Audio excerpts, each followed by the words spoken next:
They say the most dangerous man in the Empire is the one with nothing left to lose. King Vaelor Draven built his throne on bones and blood, turned kingdoms into graveyards, made nobles kiss his boots while their children starved. But here's the truth nobody saw coming. The monster who conquered half the known world just got dropped to his knees by a healer girl with silver eyes and zero fear. One moment, one blade, one choice that's about to burn this whole damn empire to ash. Stick with me till the end of this story, hit that like button, and drop your city in the comments so I know my tribe is riding with me on this one. Bessie Bartolin Sis. The throne room of Blackspire Palace stank of old blood and older fear. Vaelor Draven sat slouched in his chair of twisted iron and dragon bone, one scarred hand wrapped around a cup of wine that had gone warm an hour ago. The Feast of Dominion roared around him like a dying animal, nobles in silk and lies, laughing too loud, drinking too fast, each one trying to claw their way closer to power while pretending they weren't terrified of the man watching them from his perch of violence. He was tired, gods, he was tired, 37 years old, and he felt like he'd lived 3 lifetimes, each one carved into his body in scars that never quite healed right.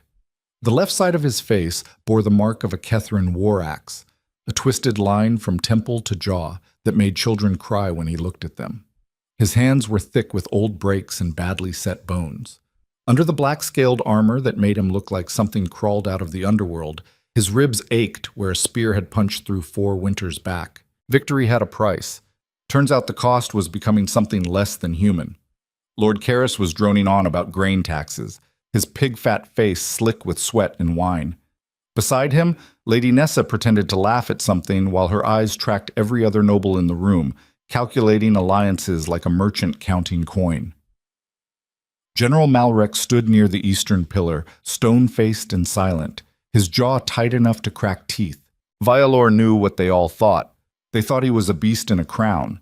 They thought he'd keep crushing kingdoms until there was nothing left to conquer. Then he'd turn that rage inward and devour his own empire. They weren't entirely wrong. The wine tasted like ashes. Everything tasted like ashes these days. A servant girl moved through the crowd, her steps careful, her eyes down. She wore the simple gray dress of palace staff, but something about the way she carried herself made Vaelor's attention snag. There was no fear in her movements, no flinching. In a room full of nobles who jumped at shadows, this girl walked like she'd already seen the worst the world had to offer and survived it. Silver eyes. Even from across the hall, he could see them, pale as winter frost, sharp as broken glass. She was serving wine to the merchant lords near the southern tables when the air in the room changed. Vaelor felt it before he saw it. 20 years of war had taught him to read violence the way other men read books. The subtle shift of weight, the breath held too long, the hand that drifted toward a hidden blade. Lord Vex was moving. The bastard came fast, knife already in hand, his face twisted with the kind of desperate fury that only came from knowing you were about to die either way. He'd been one of the border lords who bent the knee after the siege of Stormhearth, but apparently surrender hadn't sat well with him. Vaelor was already rising from his throne, but he knew the mathematics of distance and steel. Vex would reach him first. Then the girl stepped between them. No hesitation, no scream. She just moved, her body becoming a wall of flesh and bone between the knife and the king. The blade meant for Vaelor's throat caught her across the shoulder instead, cutting deep, blood spraying dark across her gray dress. She made a sound, sharp, pained, but she didn't fall. The throne room erupted into chaos. Royal guards swarmed Lord Vex, dragging him down, steel ringing as blades cleared scabbards. Nobles scattered like startled birds. Someone was screaming for the executioner. Vaelor stood frozen, staring at the girl who'd just taken a knife meant for him. She was still on her feet, one hand pressed to the wound on her shoulder, blood leaking between her fingers. Her silver eyes found his, and in them he saw something that punched the air from his lungs. No regret, no fear, just a strange, quiet certainty, like she'd made a choice and would make it again without thinking twice. Who the hell was she? General Malrek reached them first, his sword drawn, his face granite. Vaelor, we need to move you to the inner chambers, now. Vaelor couldn't stop looking at her. The girl swayed, her face going pale, but those eyes stayed locked on his. Seize her, Malrek barked at the guards. "No one touches the king without permission. She'll answer for this presumption before the executioner's blade." The words broke through the strange paralysis that had gripped Violor. He moved without thinking, stepping between the guards and the girl, his voice coming out low and dangerous. "Touch her, and you'll answer to me." The throne room went silent. Even the screaming stopped. Malrek stared at him like he'd grown a second head. "Your Majesty, she—" "I said no." Valor's voice cut through the air like a whip crack. "Get a healer, now!" He turned back to the girl. She was still standing, but barely. Blood soaked the front of her dress, dripping onto the black marble floor. Her breathing had gone shallow and fast. "What's your name?" His voice came out rougher than he intended. She blinked slowly, like focusing on him took effort. "Elira Vale, Your Majesty. Why did you do that?" A strange smile flickered across her lips. Someone had to. Then her knees buckled and she went down. Valor caught her before she hit the floor, his arms going around her body as her weight collapsed against him. She was lighter than she should be, all sharp bones and not enough flesh. When was the last time this girl had eaten a real meal? Her blood soaked into his armor, warm and wet, and something in his chest cracked open like a frozen river in spring. He'd held dying men before. Hundreds of them. Comrades, enemies, civilians caught in the crossfire of his wars. He'd watched the light fade from their eyes and felt nothing but the cold necessity of survival. This was different. This felt like standing at the edge of a cliff and realizing the ground was crumbling beneath his feet. The healers came running, 2 of them, their hands already glowing with the pale blue light of medicine craft. Valor didn't let go of her. He carried Elira himself to the royal chambers, ignoring the stunned silence of the court, ignoring Malrek's barely concealed fury, ignoring everything except the girl bleeding out in his arms. "She needs a clean workspace," one of the healers said, an old woman with gray hair and steady hands. "Lay her on the bed." Valor placed her on the silk sheets like she was made of spun glass. The healers went to work immediately, cutting away the ruined dress, exposing the wound. The knife had caught her deep but clean, painful as hell, but not fatal if they stopped the bleeding fast enough. She was unconscious now, her face pale as bone, her breathing shallow. Valor stood beside the bed, watching her chest rise and fall, counting each breath like a prayer to gods he'd stopped believing in decades ago. "Your Majesty," Malrek's voice came from the doorway, tight with barely restrained anger. "We need to discuss this situation." Valor didn't turn around. "There's nothing to discuss. She touched you without permission, in front of the entire court. The law demands whatever I say it demands." His voice was soft, dangerous. "I'm the king, Malrek. Or did you forget?" A long silence. Then with forced calm, "No, Your Majesty, I haven't forgotten." "Good. Now get out." He heard Malrek leave, his footsteps heavy with suppressed fury. Valor knew what the general was thinking, knew what the entire court would be thinking by morning. The Alpha King had shown mercy. The monster had flinched. That kind of weakness could get you killed in an empire built on fear. He should care.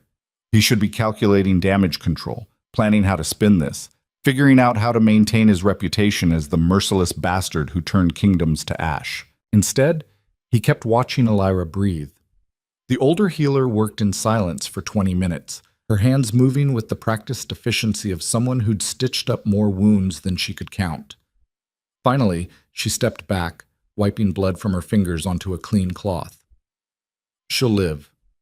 The wound was deep but clean. "She'll be weak for a few days, but there's no infection, and the bleeding stopped." Valor nodded once. "Good. Make sure she has everything she needs. Food, clean clothes, a proper room." The healer hesitated. "Your Majesty, she's a common servant. The staff quarters—" She took a knife meant for my throat. "That makes her something more than common. Give her the southern chambers, the ones overlooking the gardens." The healer's eyes widened slightly, but she knew better than to argue with a direct order. "As you command, Your Majesty." When the healers left, Violor pulled a chair beside the bed and sat down.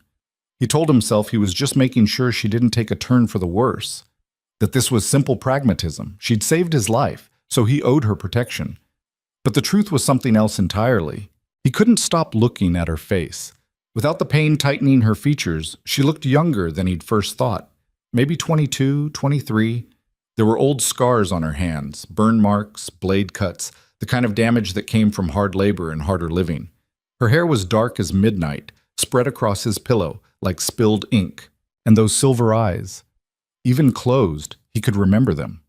The way they'd looked at him without fear, without worship, without the calculated hunger of someone trying to gain advantage. She'd looked at him like he was just a man. When was the last time anyone had done that? The night deepened around him. Somewhere in the palace, servants were cleaning up the mess from the feast. Guards were dragging Lord Vex to the dungeons where he'd spend his last hours before the executioner's block.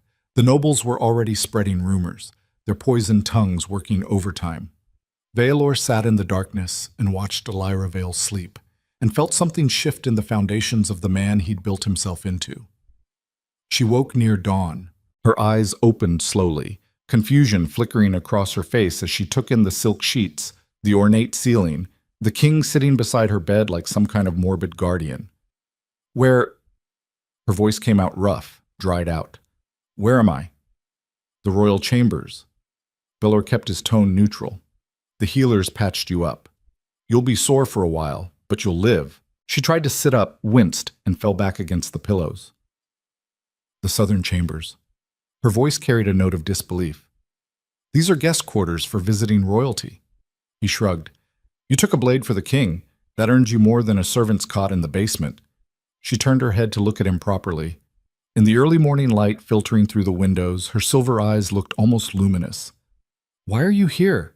Vaelor didn't have a good answer for that. Making sure you didn't die in the night. You have healers for that. I wanted to be sure. She studied him with an intensity that made him want to look away. Most people couldn't hold his gaze for more than a few seconds before fear or reverence made them drop their eyes. Elira just kept watching him like she was reading something written on his bones. Finally, quietly, you didn't have to save me from the guards or give me this room. You could have let them execute me for touching you without permission. That's the law. The law is whatever I decide it is. A ghost of a smile. Is that how it works when you're king? You just change the rules when they don't suit you? Something about her tone, not quite mockery but close, made his lips twitch towards something that might have been a smile if he still remembered how. Pretty much. One of the few perks of the job. She shifted slightly, testing the limits of her injury, and her face tightened with pain. Why did you conquer half the world? Was it worth it? The question caught him off guard. Nobody asked him things like that. They asked how many men he'd killed, how many cities he'd burned, how far his reach extended. They never asked why. He found himself answering honestly. I don't know. It seemed necessary at the time. Each war led to the next one. Each enemy I crushed just meant 10 more enemies rose up to take their place. He paused, his jaw tight. You build an empire on fear and violence. Turns out you can never stop using fear and violence to hold it together. That sounds exhausting. It is. Then why not stop? Because if I stop, everything I've built collapses, and a lot of innocent people die in the chaos. He met her eyes. War is a trap. Once you're in it, the only way out is through more blood. Or you could choose something different. He let out a sound that wasn't quite a laugh. You think it's that simple? I've killed thousands, burned cities, broken families. You think I can just decide to be something else now? Elira was quiet for a long moment. Then softly, I think the fact that you're asking the question means you're already something different than you were. The words hit him harder than they should have. He stood abruptly, the chair scraping against stone. You should rest. I'll have food brought up. Anything you need, tell the servants. He was halfway to the door when her voice stopped him. Thank you. For not letting them kill me. He didn't turn around. Thank you for not letting that bastard kill me. I think you would have survived. You're harder to kill than most. Maybe. He glanced back at her. But I'm glad I didn't have to find out. Then he left before she could see the expression on his face, before he had to admit that something fundamental had shifted in the architecture of his world, and he didn't know how to stop it from spreading. The next 3 days passed in a haze of political maneuvering and barely suppressed chaos. Lord Vex's execution happened at dawn on the second day. Vaelor presided over it personally, his face expressionless as the headsman's blade fell. But the execution only stirred up more trouble. Vex had been connected to half a dozen border lords, and now those lords were nervous, wondering if Vaelor would come for them next. General Malrek wanted a purge, round them all up, make an example, show the Empire that betrayal meant death for everyone you'd ever known. Vaelor said no. The general's face had gone dark with barely controlled fury. Your Majesty, if we show weakness now, it's not weakness, it's strategy. We kill the guilty and spare the uncertain.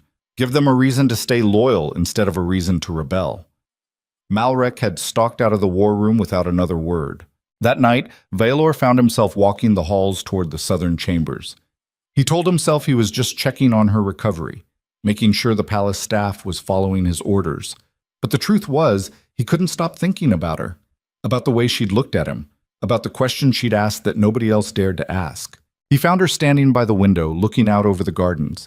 She'd been given proper clothes, a simple dress in deep blue, well made, but not ornate. Her shoulder was bandaged beneath the fabric, and she moved carefully, but she was on her feet. She turned when she heard him enter. Your Majesty. Vaelor. When we're alone, just call me Vaelor. Her eyebrows rose slightly. That's not exactly protocol. Protocol can go to hell. He moved to stand beside her at the window. How are you feeling? Sore. Restless. She glanced at him. The servants are being very kind. Almost too kind. It's making them uncomfortable. They're not used to serving someone who isn't nobility. Neither am I. She smiled slightly. I'm a healer. I'm used to serving, not being served. How did you end up working in the palace? Her smile faded. The war. The one you fought in the eastern provinces 5 years ago. My village was in the path of the armies. We tried to stay neutral, but neutrality doesn't mean much when soldiers need food and shelter. By the time the fighting moved on, half the village was dead and the crops were burned. Vaelor felt something cold settle in his chest. I remember that campaign. I know. I was there when your army came through. I watched you walk past the bodies like they were just obstacles in your path. She wasn't looking at him now, her eyes focused on something far away. I hated you for a long time. And now? She took a breath. Now I don't know what I feel. You're not what I expected. What did you expect? A monster. Something less than human. She finally turned to look at him, but monsters don't sit beside hospital beds. They don't ask questions. They don't look tired. I am a monster. You just saw a different angle of it. Maybe. Or maybe you're just a man who's been pretending to be a monster for so long he forgot the difference. The words cut deeper than any blade. Vaelor found himself moving closer to her without meaning to, drawn by something he couldn't name. Why did you really step in front of that knife? Because someone had to, she said simply. Because I've seen too many people die, and I was tired of watching. You could have died. I know. But at least it would have meant something.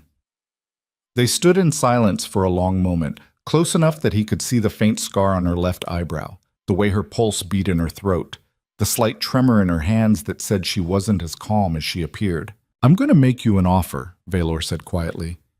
Stay here, in the palace. Not as a servant, as... He struggled to find the right words. As someone under my protection. Her eyes widened slightly. Your Majesty. Vaelor. Vaelor. She said his name carefully, like testing the weight of it. You can't do that. The court will... Let me worry about the court. They'll tear me apart. The nobles, the generals, everyone who thinks a common-born girl has no business being anywhere near you. Probably. His lips quirked. But I'm very good at making people afraid to act on their impulses. She studied him for a long moment. Why are you doing this? Because you're the first person in 20 years who's talked to me like I'm human. Because you asked questions instead of just nodding and agreeing with everything I said. Because, He stopped, not quite ready to finish that thought. Because you're lonely, she said quietly. The words hung in the air between them like smoke. Yes, he admitted finally. I'm lonely. And I'm tired of being surrounded by people who only see the monster. I see the monster too. I know. But you also see something else. She reached out slowly, carefully, and touched his hand. Her fingers were warm against his scarred knuckles. I'll stay, but not because I need your protection. I'll stay because I think you need someone to remind you that you're still capable of being more than what you've become. Veilor looked down at her hand on his and felt the last of his defenses crumble into dust. It was the most dangerous thing that had ever happened to him. Word spread through the palace like wildfire by morning. The king had taken a common-born healer as his personal companion, given her chambers in the royal wing, ordered the staff to treat her with the same respect as visiting nobility. The court lost its mind. Lady Nessa started the whispers first. Always did have a talent for poison disguised as concern. She's using medicine craft to control him. Everyone knows healers learn subtle ways to influence the mind. Lord Karras was more direct. It's an embarrassment. A common servant playing at being nobility. It undermines the entire foundation of the Empire's hierarchy. But it was General Malrek whose fury burned coldest and most dangerous. He cornered Veilor in the war room 3 days after the announcement, his face carved from stone. This has to stop. The girl has to go. Veilor didn't look up from the map spread across the table. No, she's making you weak. The entire command structure is questioning your judgment. My judgment conquered half the known world. I think it's holding up fine. That was before. Malrek's voice dropped low, dangerous. Before you started letting your cock make decisions instead of your head. Veilor moved faster than thought, his hand closing around Malrek's throat, slamming the general back against the wall hard enough to crack stone. His face was inches from Malrek's, his voice coming out in a growl that made the air vibrate. Finish that sentence, I dare you. Malrek met his eyes without flinching. This is exactly what I'm talking about. The old you would have cut my throat for questioning you. Now you're just angry. That's weakness. Veilor held him there for another heartbeat, then released him with a shove. Get out. Your Majesty. I said get out before I remember why keeping you alive is strategically useful. Malrek left, but the look in his eyes promised the conversation wasn't over. Veilor stood alone in the war room, his hands shaking with suppressed rage. The general wasn't wrong. He was changing. Elira had been in the palace for less than a week, and already she was undermining 20 years of carefully constructed terror. The smart move would be to send her away. Give her money, set her up in some distant city, make sure she was comfortable but far from the center of power. He knew he wasn't going to do it. That night, he found Elira in the palace gardens. She'd taken to walking there in the evenings when the nobles were at dinner and the grounds were mostly empty. She was moving slowly, favoring her injured shoulder, but there was a kind of peace in her expression he'd never seen in anyone who lived in Blackspire. You're going to catch hell for keeping me here, she said without turning around. She'd heard him approach, good instincts. Already am. She turned to face him. Is it worth it? He moved closer, drawn to her like metal to a lodestone. I don't know yet. Ask me in a month. What happens in a month? Either the court adjusts or they try to kill one of us. Possibly both. She smiled, but it didn't reach her eyes. You really know how to make a girl feel special. I'm told my romantic skills are somewhat lacking. Somewhat? She laughed, and the sound was like clean water after years of drinking poison. You just told me we've got a 30-day countdown to assassination. Would you prefer I lie? No. Her expression softened. No, I appreciate the honesty. Most men in your position would make promises they had no intention of keeping. I don't make promises I can't keep. It's a policy. They stood in the garden as twilight deepened around them, the air cooling, the first stars appearing overhead like scattered diamonds. Why are you really doing this? Elira asked quietly. And don't tell me it's because I talk to you like you're human. There's more to it than that. Veilor was quiet for a long time. Then slowly, because every time I'm near you, the rage that's been eating me alive for 20 years goes quiet. Because when you look at me, I don't see fear or worship or calculation. I just see someone trying to figure out if I'm worth the trouble. He met her eyes. And I haven't felt this close to being an actual person since before my first campaign. That's a lot of pressure to put on one healer. I know. If it's too much, tell me now and I'll make arrangements for you to leave. Set you up somewhere safe. You'll never want for anything. She stepped closer to him, close enough that he could feel the warmth of her body. Smell the faint scent of the medicinal herbs she used in her work. I'm not going anywhere. Her voice was steady, certain. But we need to be clear about something. I'm not here to fix you. I'm not some magical solution to 20 years of violence and trauma. I'm just a person. A flawed, damaged, ordinary person who happens to not be terrified of you. I don't need you to fix me. Good. Because I can't. She reached up slowly and touched his face, her fingers tracing the scar that ran from temple to jaw. But maybe we can figure out how to exist in the same space without destroying each other. He caught her hand in his, holding it against his cheek. I've destroyed everything I've ever cared about. Then maybe it's time to learn a different way. Veilor pulled her closer, his arms going around her carefully, mindful of her injury. She fit against him like she'd been designed for the space, her head tucked under his chin, her breath warm against his throat. For the first time in decades, he felt something that might have been peace. It lasted exactly 3 weeks. The Crimson Assembly was an annual gathering of the Empire's noble houses and military commanders, a chance for Veilor to receive reports, settle disputes, and remind everyone exactly who held the power. This year, it had the added tension of Elira's presence. Veilor had known it would be ugly. What he hadn't anticipated was just how orchestrated the attack would be. General Malrek stood before the assembled court, his voice carrying the weight of absolute certainty. Your Majesty, members of the Council, I come before you today with a matter of imperial security that can no longer be ignored. Veilor sat on his throne, Elira standing beside him, not on a throne of her own, not yet, but close enough to make the statement clear. He felt her tension, the way her breathing had gone shallow. Speak, Malrek. The general's eyes locked on Elira. This woman has inserted herself into the heart of our empire through manipulation and medicine craft. Since her arrival, Your Majesty's decisions have become erratic. Weak. He paused for effect. She is poisoning the king's judgment and endangering every citizen of Vareth. The court erupted into chaos. Nobles shouting agreement, others calling for evidence, the war council standing silent and grim-faced. Veilor's voice cut through the noise like a blade through flesh. Choose your next words very carefully, General. Malrek didn't flinch. I choose them with the Empire's survival in mind. This woman must be removed permanently for the good of the throne and the safety of our people. The old Veilor would have had Malrek executed on the spot for speaking against a royal decree. But Elira's presence had changed something fundamental in him, had made him question the reflexive violence that had defined his rule. So instead of ordering the general's death, Veilor did something that would reshape the entire empire. He stood slowly from his throne, reached up, and removed the crown from his head. The court went dead silent, hundreds of eyes locked on the circle of black iron and dragon bone in his hands. Then he turned to Elira and placed it on her head.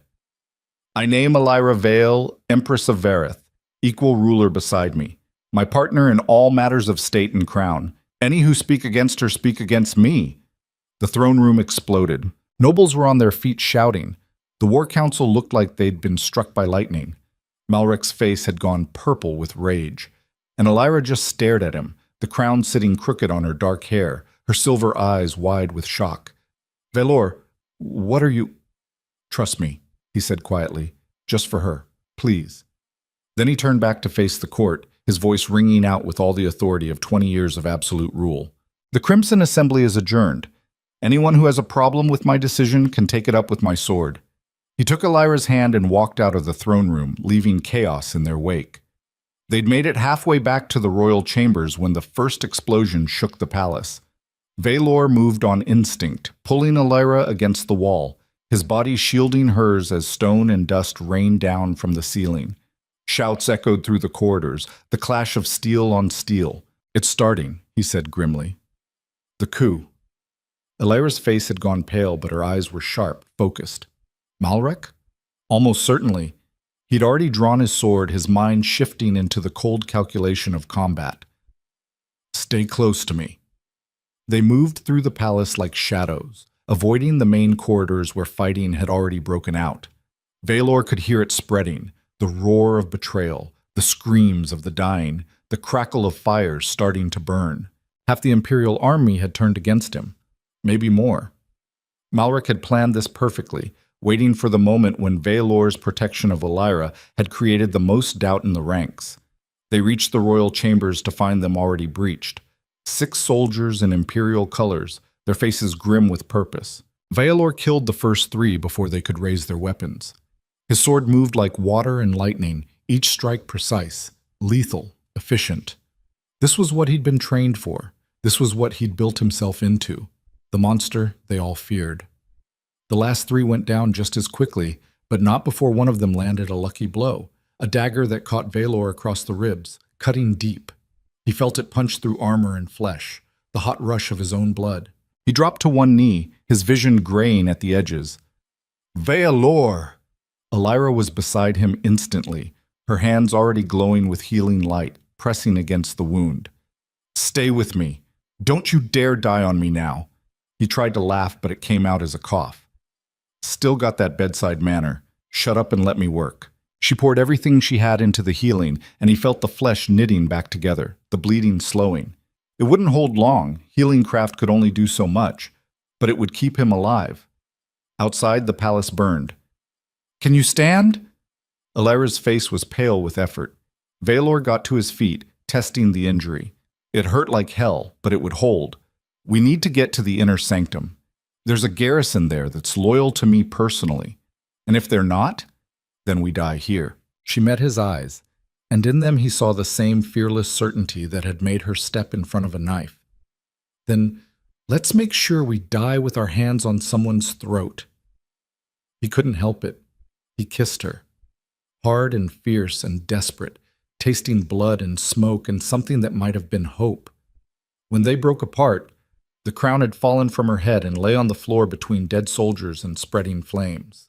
Vaelor picked it up and placed it back on her head, settling it properly this time. We're going to survive this, and when we do, I'm making it official in every temple and throne room in the Empire. That's your proposal? In the middle of a coup? I've never been good with romantic timing. She laughed, actually laughed, and took his hand. Come on, Emperor, let's go save your throne. They ran into the burning night together, toward the inner sanctum, toward the garrison that might still be loyal, toward a battle that would decide the fate of the Empire. Behind them, General Malrek rallied his forces and marched on the royal chambers, his face set with the grim satisfaction of a man who'd finally seized control. He had no idea that the girl he'd dismissed as weak was about to become his worst nightmare. The inner sanctum was a fortress within a fortress. Built during the first wars when Vaelor's grandfather still held the throne, and enemies came from every direction. Thick walls, narrow corridors, defensible choke points. Vaelor kicked open the iron door with his boot, blood still seeping through the hasty patch job Elira had done on his ribs. The garrison inside snapped to attention. 30 soldiers in black armor, their faces hard as the stone around them. Commander Thane stepped forward, his scarred face unreadable. Your Majesty, we heard the explosions. Vaelor's sword was still slick with blood from the men he'd killed getting here. Half the army's turned. Malrek's leading the coup. I need to know right now if you're with me or against me. Thane didn't hesitate. We're with you. Always have been. The relief that flooded through Vaelor was almost painful. He'd built his empire on fear, and now fear was the thing trying to tear it apart. But these men, they'd fought beside him in the worst campaigns, seen him at his most brutal and his most human. They knew what he was, and apparently they'd decided that was enough.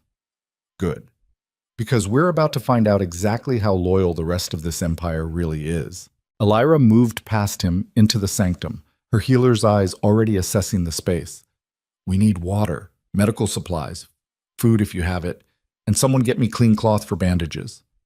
The soldiers stared at her, this common-born girl with a crown on her head and blood on her dress, giving orders like she'd been doing it her whole life. Thane's eyebrow rose slightly. Your Majesty? Vaelor's voice came out flat, dangerous. That's Empress Elira. You'll follow her orders the same as you follow mine. Anyone have a problem with that?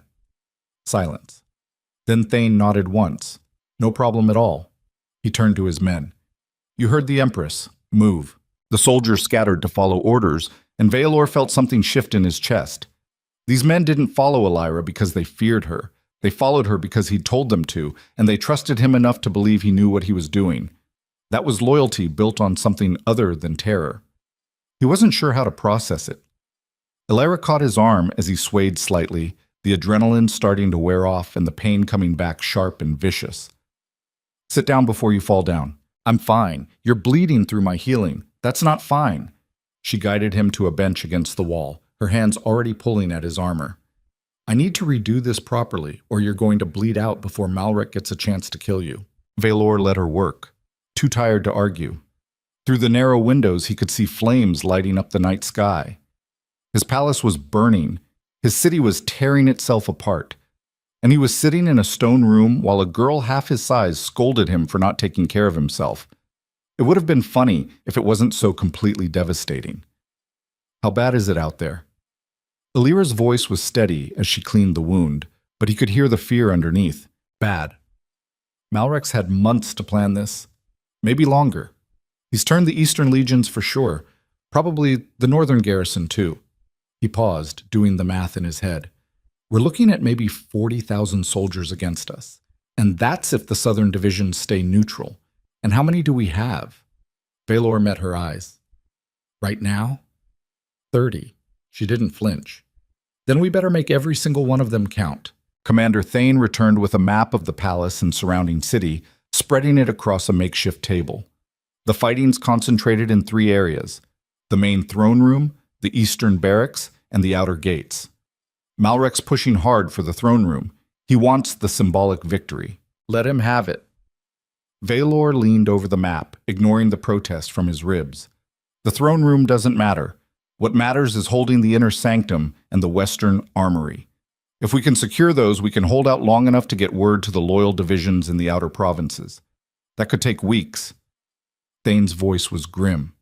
Then we hold for weeks. Against 40,000 men? Against however many it takes. Valor's finger traced a line on the map. Here. The western corridor. It's the only approach that gives us a defensive advantage. We funnel them through, make them pay for every foot of ground. Thane nodded slowly. It could work. If we're willing to sacrifice a lot of good men. We're past the point of clean options, Commander. This is about survival now.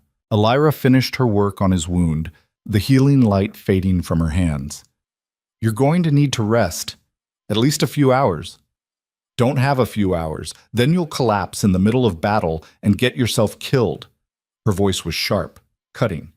That's not strategy. That's just stupidity. The soldiers tried not to look like they were listening. Valor could see Thane's lips twitching towards something that might have been a smile. Fine. 2 hours. But that's it. 4. 3. Deal. She helped him to a corner where someone had laid out bedrolls, her hands gentle despite the iron in her voice. Valor sank down onto the thin blanket, exhaustion hitting him like a physical blow. Alira settled beside him, her back against the wall, the crown still on her head looking absurdly out of place. You didn't have to make me Empress, she said quietly. That just gave Malrek more ammunition. I know. Then why? Because in about 6 hours, I'm either going to be dead or I'm going to have crushed this rebellion so completely that nobody will ever question my authority again. Either way, I wanted to make sure you had protection. Her hand found his in the darkness. Protection from what? From everyone who'll try to use you against me. From the nobles who'll see you as a weakness to exploit. From... He paused. From whatever I become if I survive this. You're not going to become anything worse than you already are. You sure about that? I've killed hundreds of men today. Going to kill hundreds more before this is over. You really think there's anything human left in me after all that? Alira was quiet for a long moment. Then she leaned her head against his shoulder, careful of his injury. I think you're terrified that you're not the monster you've convinced everyone you are. I think that scares you more than any battle. The word settled into his bones like truth he'd spent 20 years running from. Outside, another explosion shook the foundations. Somewhere in the palace, men were dying. His men. Malrek's men. Probably some who had no idea which side they were even on, just caught in the crossfire of someone else's war. Valor closed his eyes and tried to rest. Alira's warmth against his side, the only thing keeping him anchored to something that felt like humanity. He woke to the sound of steel on stone. 4 hours had passed. The inner sanctum was dark except for torches burning in iron sconces, casting shadows that danced like demons across the walls. Thane stood over him, his face grim. They're coming. Eastern approach. Maybe 500 men in the first wave. Valor was on his feet before his brain fully caught up, his body moving on 20 years of instinct. The wound in his ribs screamed protest, but held. Elira's healing had bought him enough time. Defensive positions, archers on the upper levels, spearmen in the corridor. Make them bleed for every inch. Already done. Thane paused. Your Majesty, I should tell you. Some of the men coming at us are from the Western Legion, the ones we fought beside at Stormhearth. Valor felt something cold settle in his chest. Malrek was sending their own brothers against them. The general knew exactly what he was doing, making this personal, making it hurt. Doesn't matter who they used to be. Right now, they're the enemy. Understood. Valor grabbed his sword, checked the weight, the balance. Beside him, Illyra was tearing strips of cloth for bandages, her hands steady, her face set with determination. You should stay back here, out of the fighting. She looked at him like he'd grown a second head. You made me Empress. That means I'm responsible for these people too. I'm not hiding while they die. This isn't your fight. You made it my fight when you put that crown on my head. He wanted to argue, wanted to lock her in the deepest room where she'd be safe from what was coming. But the look in her silver eyes told him she'd just pick the lock and follow him anyway. Fine. But you stay behind the spear line, and if things go bad, you run. You understand? If things go bad, we all die together. That's what being married to an empire means. She was right. He hated that she was right. The first wave hit the western corridor like a battering ram. Valor fought in the front line because that's where he'd always fought, where he'd built his reputation on blood and brutality. His sword moved through flesh and bone, each strike precise, efficient, deadly. No wasted motion, no mercy. This was what he was good at. This was what he'd become. The corridor was narrow enough that numbers didn't matter as much as skill and positioning. 30 men fighting desperately could hold off 500 if they were smart about it. And Thane's soldiers were smart. They made Malrek's forces pay for every foot with blood and screaming. But attrition was inevitable. They were losing men. Slowly. Steadily. For every 10 enemies they killed, one of their own went down. The math was brutal and simple. Behind the line, Elira worked like a woman possessed. Every soldier who fell back wounded found her hands on them immediately, glowing with healing light, pouring everything she had into keeping them alive long enough to fight again. She saved 8 men in the first hour, 12 in the second, lost count after that. The second wave came harder than the first. Malrek was learning. He'd sent siege equipment now, battering rams, scaling ladders, men with shields and determination. The corridor was starting to crack under the pressure. Valor killed until his arms burned and his vision narrowed to nothing but the next target, the next threat, the next life he had to end to keep the people behind him breathing. Somewhere in the chaos, a soldier broke through the line. He went straight for Elira. Valor saw it happening like time had slowed down. The soldier's blade raised, Elira's eyes widening, her hands still glowing with healing magic over a wounded man. He moved without thinking, his body crossing the distance in 3 strides, his sword coming up in a parry that sent the enemy blade wide. Then his fist connected with the soldier's face, bone crunching, the man going down hard. Valor didn't give him a chance to get up. His blade took the soldier in the throat, quick and brutal. Elira stared at him, her face pale, her hands shaking. You're okay. His voice came out rougher than he meant. You're okay. She nodded mutely, then went back to healing the wounded man at her feet. But he saw the tremor in her fingers, the way her breathing had gone shallow. She'd seen him kill before, but not like this. Not up close. Not with the rage and desperation of a man who'd realized he'd give up his entire empire before he'd let anyone touch her. The third wave never came. Instead, the attack just stopped. One moment the corridor was full of screaming and steel, the next it was silent except for the groaning of wounded men and the crackle of distant fires. Thane wiped blood from his face. What the hell? Valor moved carefully to the edge of their defensive position, peering into the darkness beyond. Something was wrong. Malrek wouldn't just pull back unless... The explosion ripped through the eastern wall. Not the sanctum. Somewhere else. Somewhere in the palace where the general had decided to send a message written in fire and collapsing stone. Valor felt the ground shake beneath his feet, heard the rumble of masonry giving way, the screams of men trapped in the wreckage. He's not trying to take the sanctum anymore. The realization hit him like cold water. He's destroying the palace. If he can't have it, nobody can. Thane's face went pale. The servants, the civilians, there's still hundreds of them in the lower levels. Elira was already moving. We have to get them out. We can't hold this position and mount a rescue. Thane's voice was flat with the mathematics of war. We don't have the numbers. Then we choose. Valor looked at his soldiers, at Elira, at the wounded men they'd spent hours keeping alive. We hold this corridor and let innocent people die in the collapse, or we abandon our defensive position and probably die trying to save them. The silence that followed was heavier than stone. Then Elira spoke, her voice cutting through the dark like a blade of light. You told me once that you built this empire on fear and violence, that you couldn't stop because stopping meant innocent people would die in the chaos. She met his eyes. Well, here's your chance to prove that was more than just an excuse. The words hit him harder than any weapon. Valor turned to Thane. How many men can we spare? None. But I'm guessing we're going anyway. Valor felt something that might have been a smile tug at his lips. Split the force. Half stays here to hold the corridor. Half comes with me to evacuate the lower levels. That's suicide. Probably. But if we're going down, might as well go down doing something that matters. Thane gathered 10 soldiers, the ones who were still fresh enough to move fast. Valor led them deeper into the palace, into the sections where servants and staff lived, where the foundations were already groaning under the weight of Malrek's assault.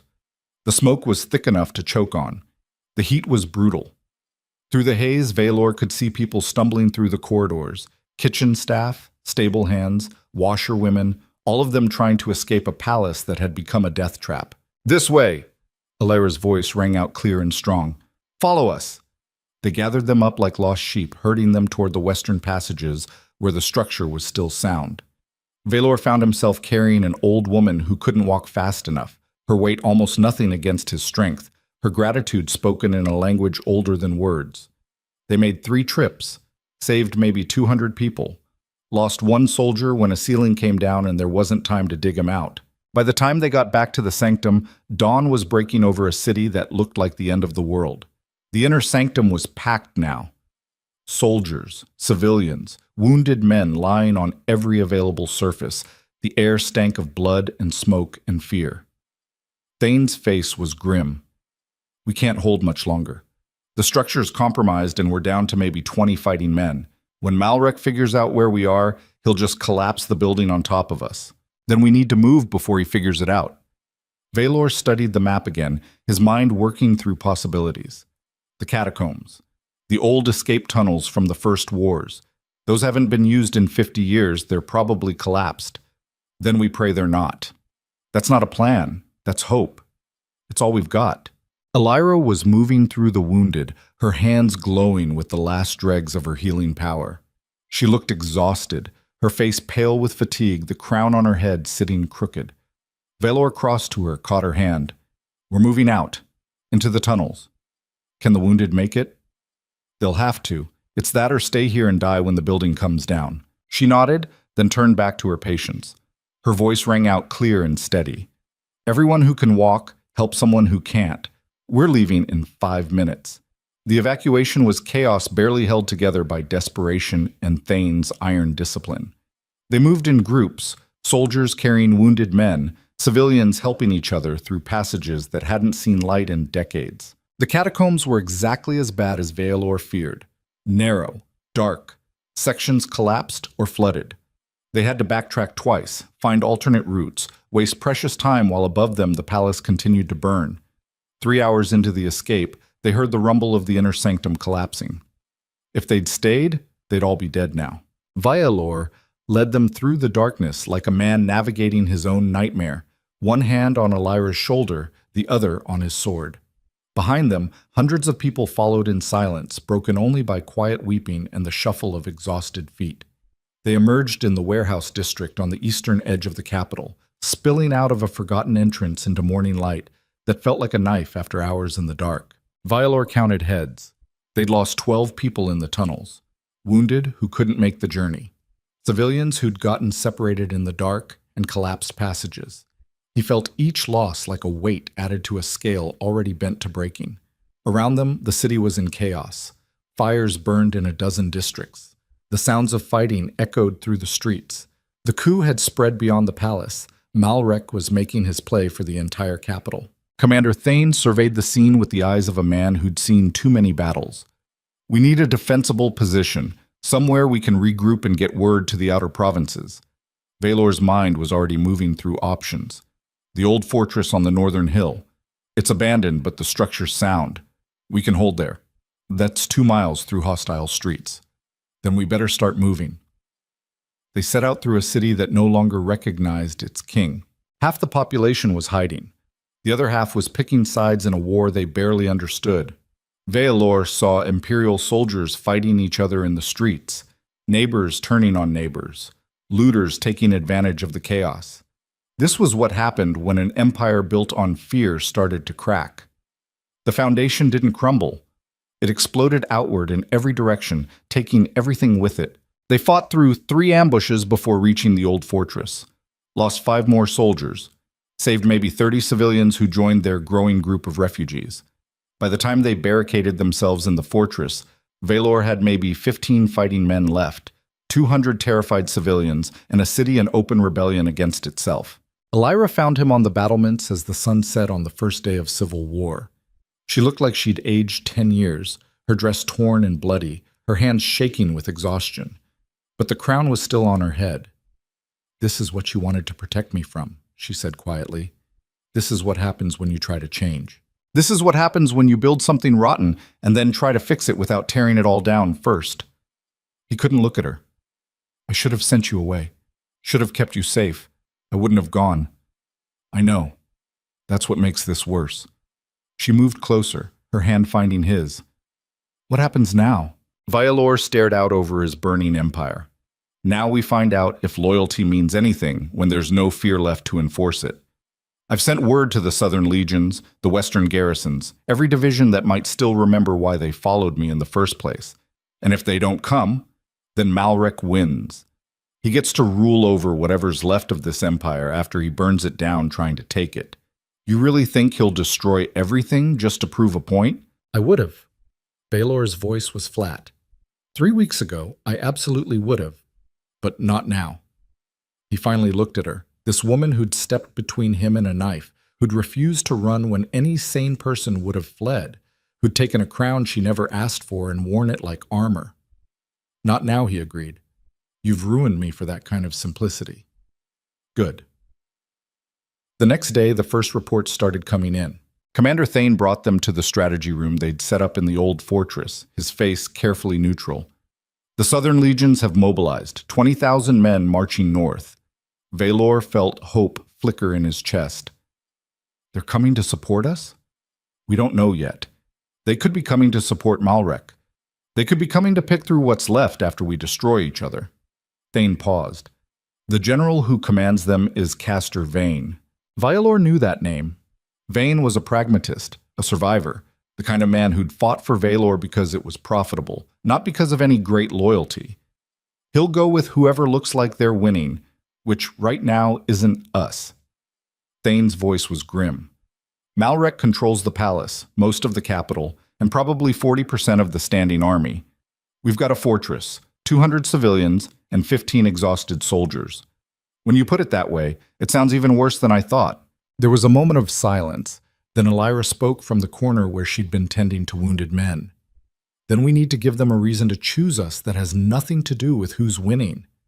Both men turned to look at her. She stood slowly, her healer's dress stained with blood and dirt, her silver eyes sharp with something that looked like rage. "Malrek's message is fear, power, the old way of doing things." She moved to stand beside Valor, her hand finding his. "Our message needs to be different. We need to show the Empire that there's another way to lead, one that doesn't require burning everything down to maintain control. That's not exactly a battle strategy." Thane's voice was skeptical. "No. But it might be a way to survive long enough to fight the battle." Elira looked at Valor. "You evacuated 200 civilians from a collapsing palace. You risked your defensive position to save servants and kitchen staff. The people in this fortress right now, they're alive because you chose them over strategic advantage. That was your idea. But you did it. She smiled slightly. So let's make sure everyone in this empire knows about it. Let's make sure they know the Alpha King isn't just a monster anymore. That he's something more complicated, something worth following even when there's no fear forcing them to. Valor stared at her. You want to fight Malrek's coup with propaganda? I want to fight his narrative. The one that says strength only comes through brutality. The one that says you can't rule without terror. That narrative built this empire, and it's destroying it now. Elira stepped closer. You said it yourself, empires built only on fear eventually collapse. So let's give them something else to believe in before it's too late. Thane was quiet for a long moment. Then, slowly, it might work. If we can get the word out fast enough. Show the neutral divisions that we're not just fighting for power, we're fighting for something different. How do we spread that message when Malrek controls the capital? Valor's mind was already turning over the logistics. The refugees. Thane gestured to the civilians sheltering in the fortress. Every one of them has family, friends, connections throughout the city and the outer provinces. They're already telling the story of how you saved them. We just need to amplify it. And the Southern Legions? We send them proof. Elira's voice was steady. Not promises. Not propaganda. Actual evidence that you're trying to build something better than what came before. What kind of evidence? Let me go to them. Let me speak for you. The words hung in the air like smoke. Absolutely not. Valor's response was instant, visceral. You're not going anywhere near Castor Vane. The man's a snake. Then I'm the perfect person to negotiate with him. She met his eyes. I'm not nobility. I'm not military. I'm exactly what you said I was. Proof that this empire can be something other than a hierarchy of violence.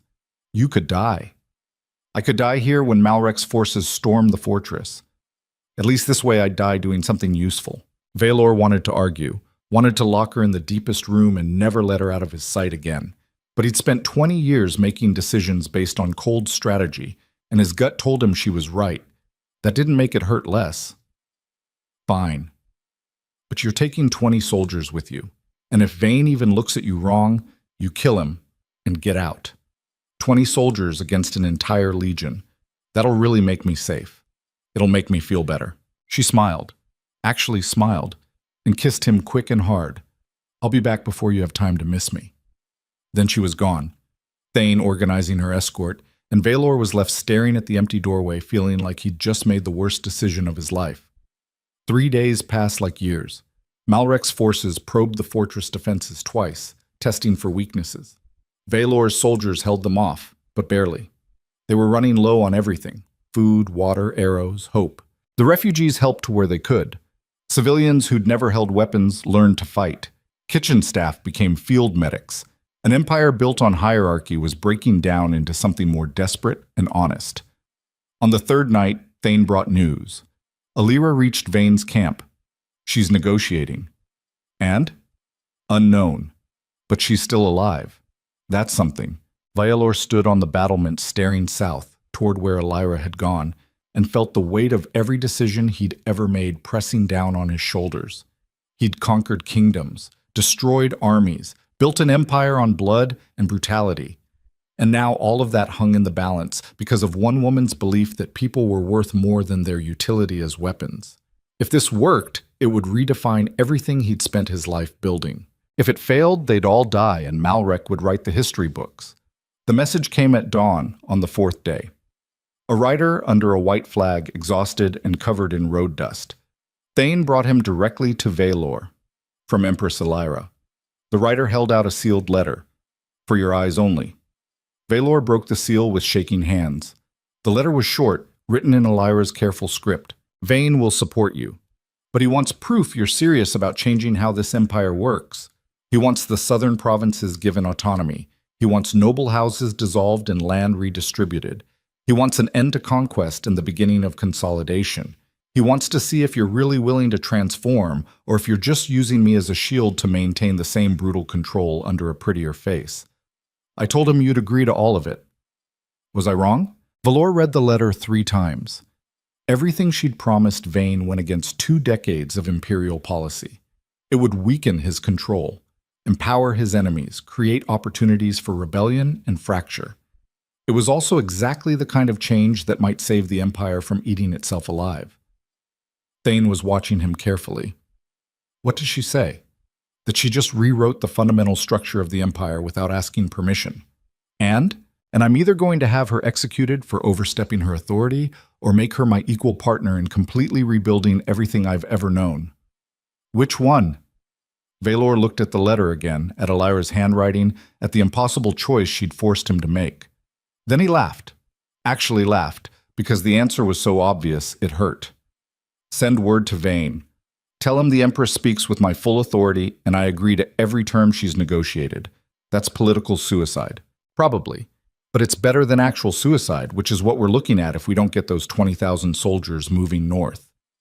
Thane left to send the message, and Valor stood alone holding the letter that had just irrevocably changed the course of his life and his empire. 2 days later, the Southern Legions arrived. 20,000 men marching under imperial banners, led by Castor Vane and Empress Elira, riding side by side at the front of the column. Valor met them at the fortress gates.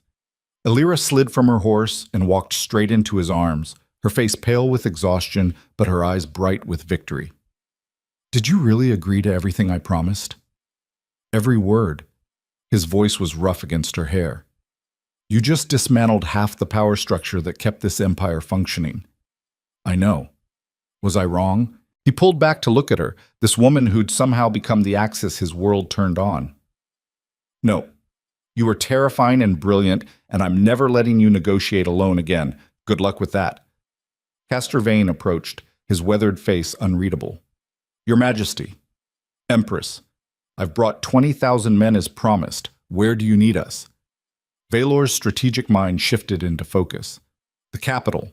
Malrex dug in deep, but if we hit him from 3 sides simultaneously, we can break his hold. And after?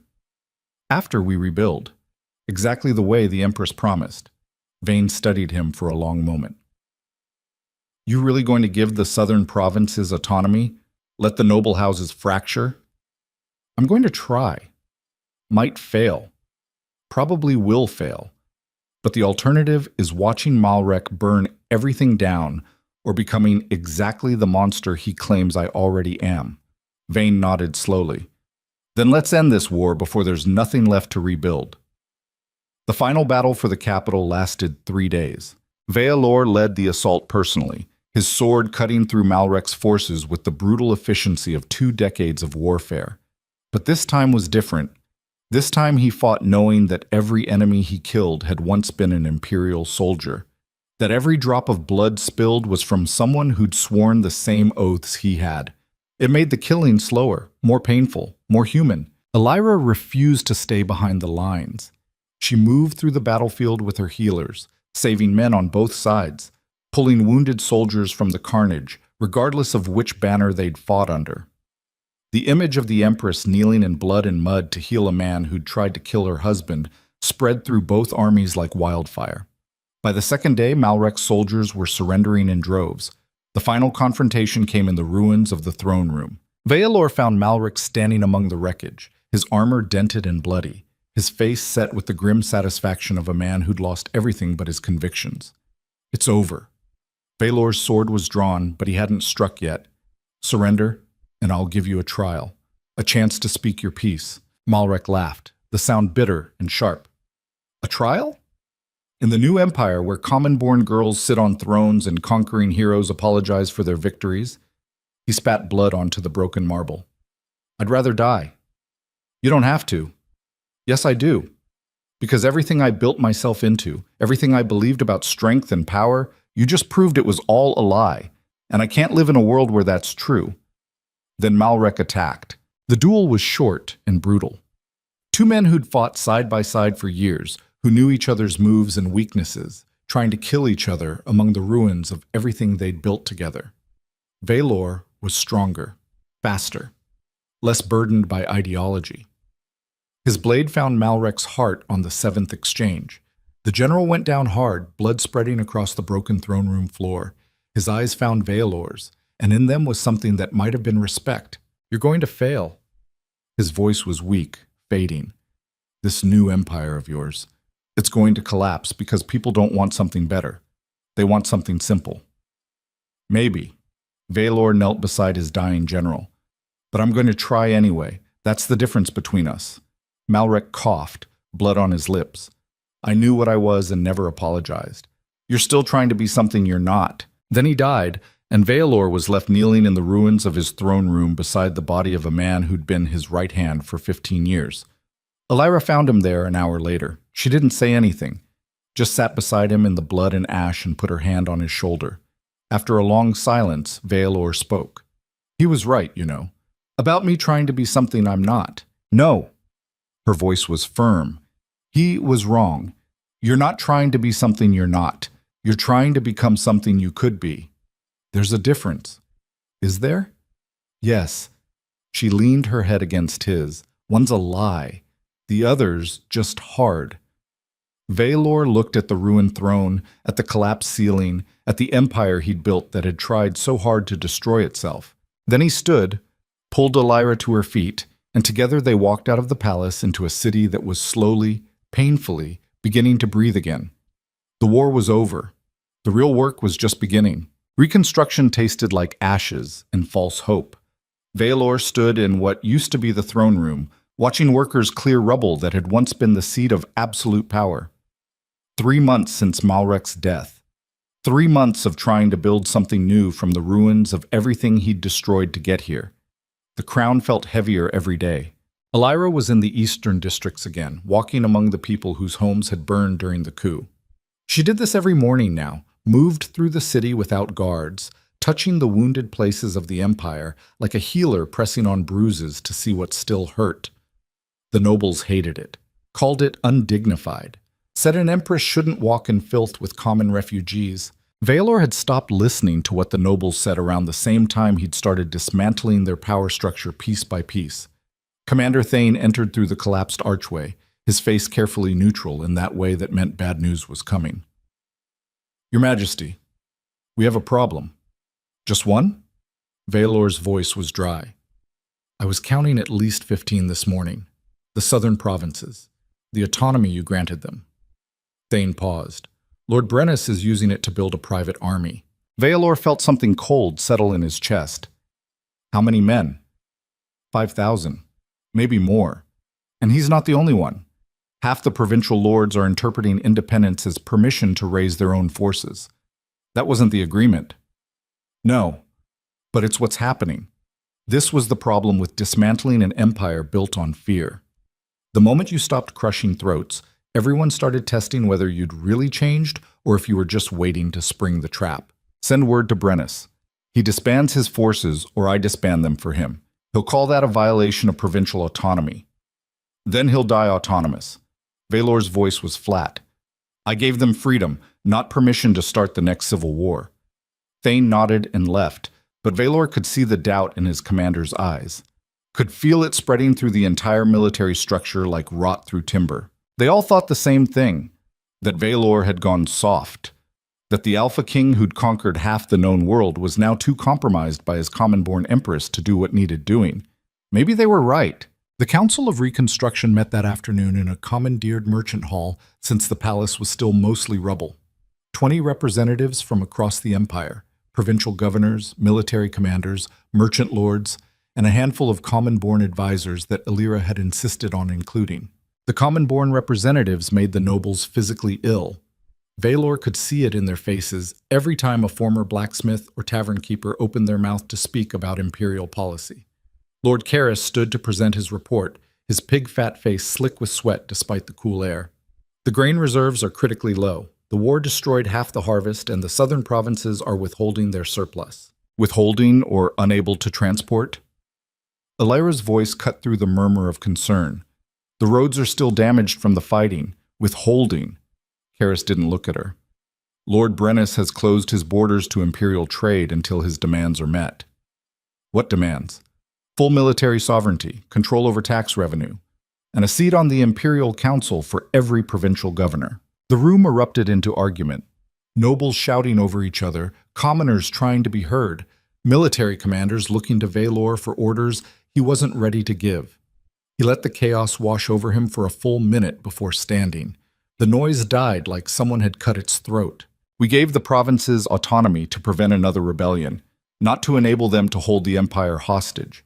His voice carried the weight of 20 years of absolute authority. Brennus will open his borders, or I'll open them for him. Your Majesty. One of the common-born advisors, a former dockworker named Marcus, rose carefully. If we use force, we prove that nothing's really changed, that the empire still rules through violence. Then what do you suggest? Negotiation? Appeasement? I suggest we find out what Brennus really wants. People don't raise armies just for fun. There's a grievance underneath. Valor felt Elira's eyes on him, felt the weight of the choice she'd forced him into, be the monster everyone expected, or be something new and uncertain and potentially fatal. Fine. Send an envoy. Find out what it'll take to resolve this without bloodshed. Karis's face went purple. Your Majesty, that's weakness. That's strategy. Valor's voice dropped dangerous and low. And if you question my judgment again, Lord Karis, you'll find out exactly how weak I've become. The meeting adjourned in tense silence. Elira found him afterward standing by the window overlooking a city that still smoked in places where fires hadn't quite been extinguished. You did the right thing. Did I? Valor didn't turn around. Or did I just prove to every ambitious lord in the Empire that I've lost my edge? You proved you're trying to be something other than a hammer that sees every problem as a nail. What if that's all I know how to be? Then you learned something new. Her hand found his shoulder. That's what evolution means. Adaptation or extinction. Those are terrible choices. She smiled slightly. Welcome to being human instead of legendary. The envoy returned 3 days later, not with Lord Brennus's demands, with his head in a bag. Thane dropped the bag on the council table with a wet thud that made half the representatives flinch. The message was pinned to his chest. Valor unfolded the blood-stained parchment with steady hands, even though rage was building in his chest like pressure behind a dam. The message was short, written in Brennus's hand. The old king is dead. The new one is a pretender wearing his face. The South will not bow to weakness disguised as mercy. We will have true autonomy, or we will have war. Silence in the council chamber, the kind of silence that came before storms and slaughter. Then Lord Karis spoke, his voice carrying the satisfaction of a man who'd been proven right. Your Majesty, we cannot let this stand. If Brennus believes he can murder Imperial envoys without consequence, he's right. Valor cut him off. We can't let this stand. Then you'll march south? Put down this rebellion before it spreads? No. Valor's jaw was tight enough to crack teeth. I'm going to go talk to him myself. The council erupted into chaos again. This time Valor didn't wait for them to quiet down. He just walked out, Thane and Elira following in his wake. Your Majesty, this is insane. Thane's voice was sharp with barely controlled fury. Brennus just murdered your envoy. If you walk into his territory, you're a dead man. Then I'm a dead man. But at least I'll die trying to solve this without turning the South into a graveyard. Elira caught his arm. I'm coming with you. Absolutely not. You made me empress. That means I go where you go. It means you're too valuable to risk on a suicide mission. Her silver eyes went hard as steel. If you die, I die anyway. Brennus won't leave a rival claimant alive, so either we both go or we both stay. Valor stared at her, this woman who'd somehow become the axis his entire world turned on, and felt the last of his certainty crumble. Fine, we both go. But we're taking 500 soldiers, and if Brennus so much as looks at you wrong, I'm burning his province to bedrock. That's very romantic. I try. They rode south with an honor guard that looked more like a military escort than a diplomatic mission. 500 of Thane's best soldiers, all of them veterans who'd fought through Malrek's coup and come out the other side loyal to something that looked like the future. The southern provinces had always been the richest part of the empire. Fertile land, good ports, merchant wealth that made the northern territories look like poverty by comparison. Valor had conquered them 15 years ago in a campaign that left 3 cities burning and 10,000 dead. Lord Brennus had been one of the nobles who bent the knee rather than fight. Smart man, pragmatic, the kind who'd smile while calculating exactly how to put a knife in your back when the moment was right. Apparently the moment was right. They reached Brennus's stronghold, a fortress that looked like it had been built to withstand siege. On the 5th day of riding, the gates were open. Soldiers lined the walls, banners flew in colors that weren't quite imperial anymore. Valor rode through those gates knowing he might not ride back out. Brennus met them in his great hall, a man in his 50s with gray hair and cold eyes, and the kind of smile that didn't reach past his teeth. "Your Majesty." "Empress. How kind of you to visit." His voice was smooth as poisoned honey. "Though I'm surprised you'd risk yourselves in such a dangerous province. I'm here to talk." Valor's hand stayed away from his sword, but only barely.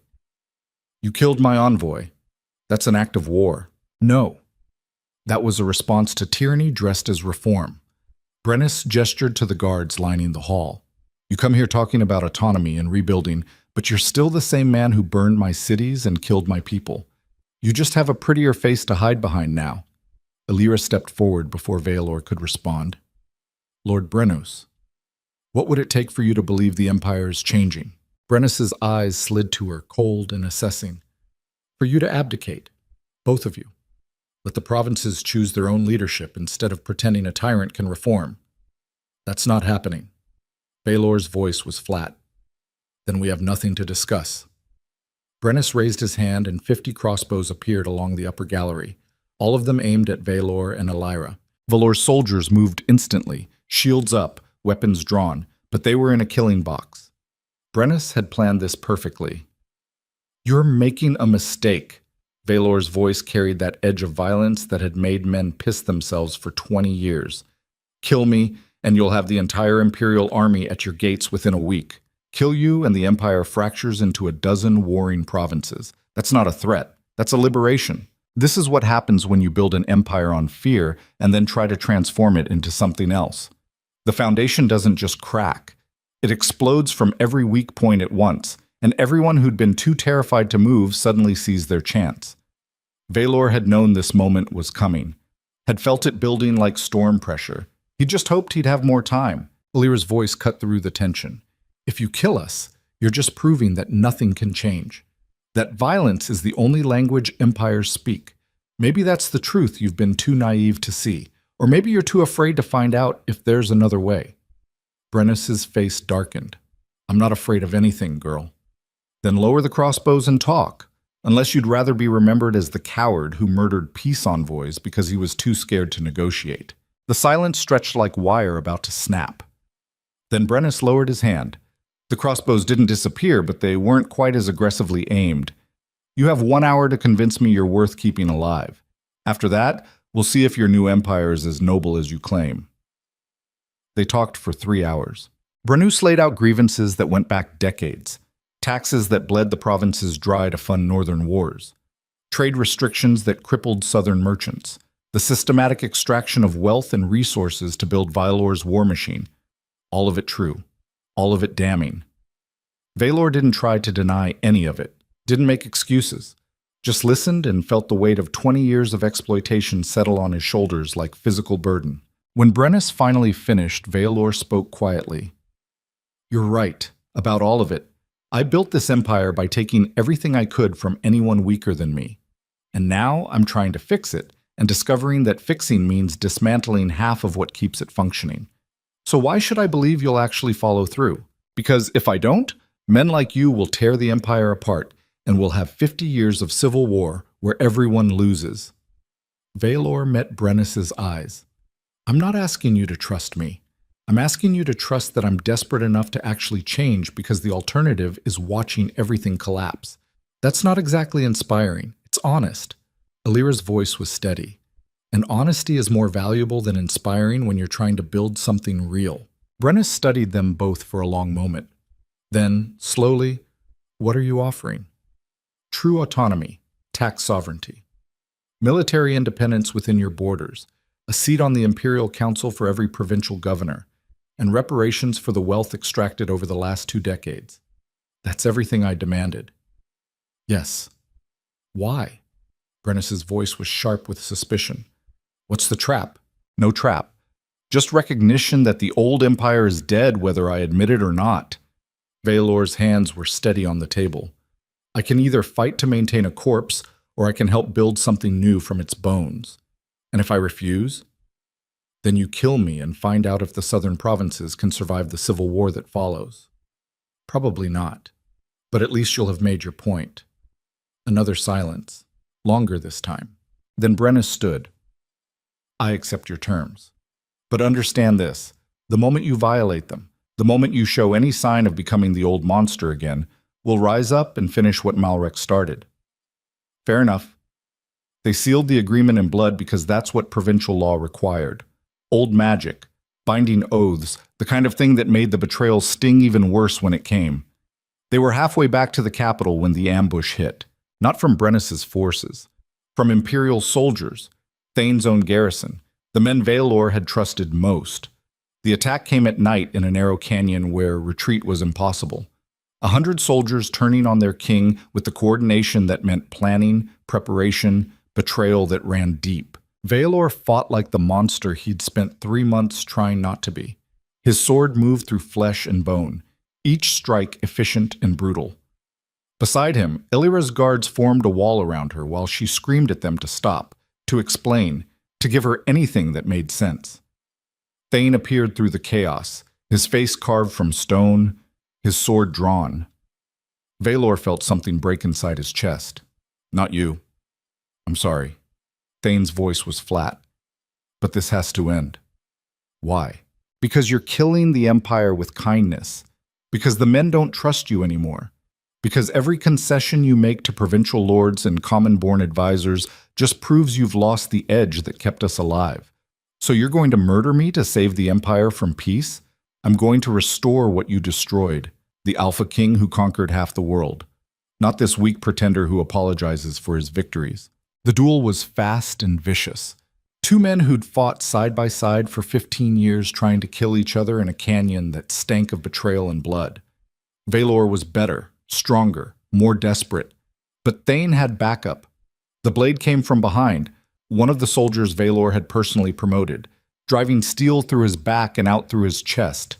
Vaelor felt it punch through armor and flesh, felt the hot rush of his own blood, felt his knees hit stone. No! Illyra's scream cut through the night like broken glass.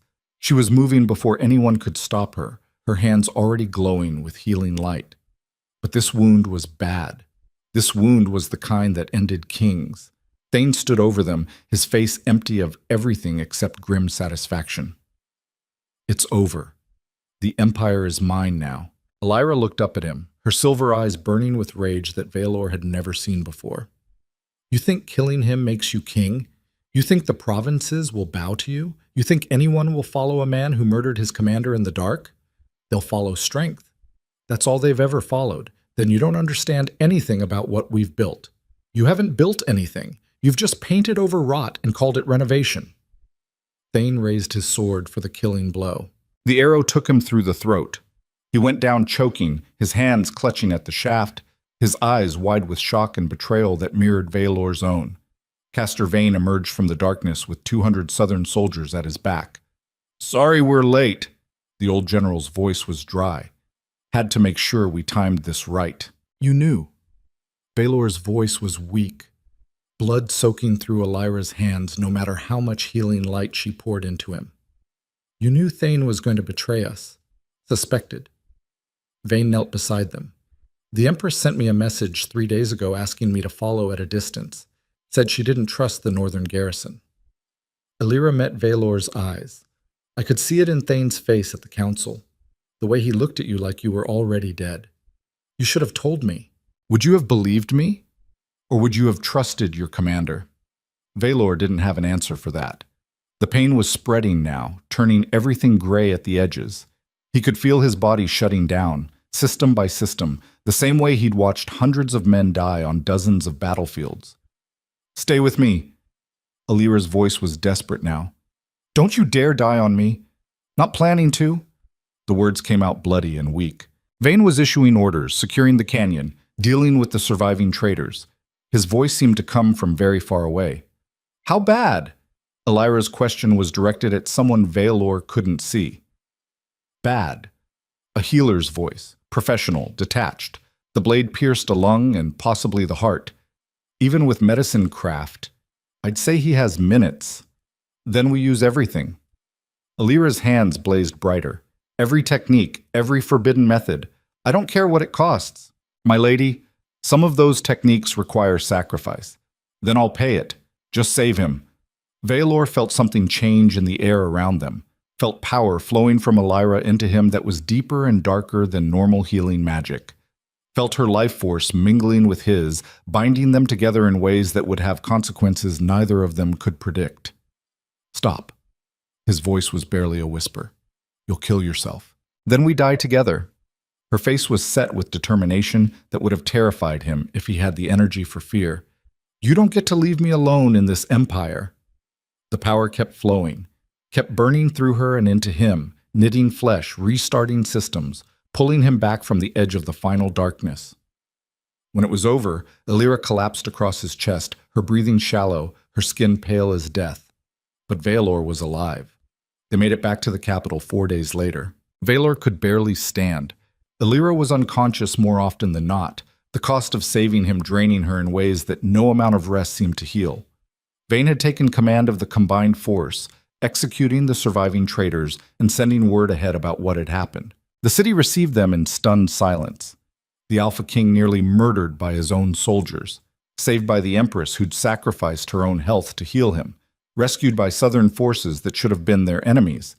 The story spread like wildfire through an empire that couldn't decide if it was witnessing transformation or collapse. Lord Karras met them at the gates with the remaining council, his face pale with something that might have been fear or might have been calculation. Your Majesty, we heard about Commander Thane's betrayal. The military is in chaos. Half the northern garrison has deserted. The nobles are calling for martial law. Valor dismounted carefully, his body still weak from trauma and dark healing. His voice came out rough but clear. The nobles can call for whatever they want. We're done ruling through fear. If that means half the garrison deserts, then we rebuild with the half that stays. Your Majesty, without military strength. We have military strength. Valor gestured to Vayne's southern soldiers.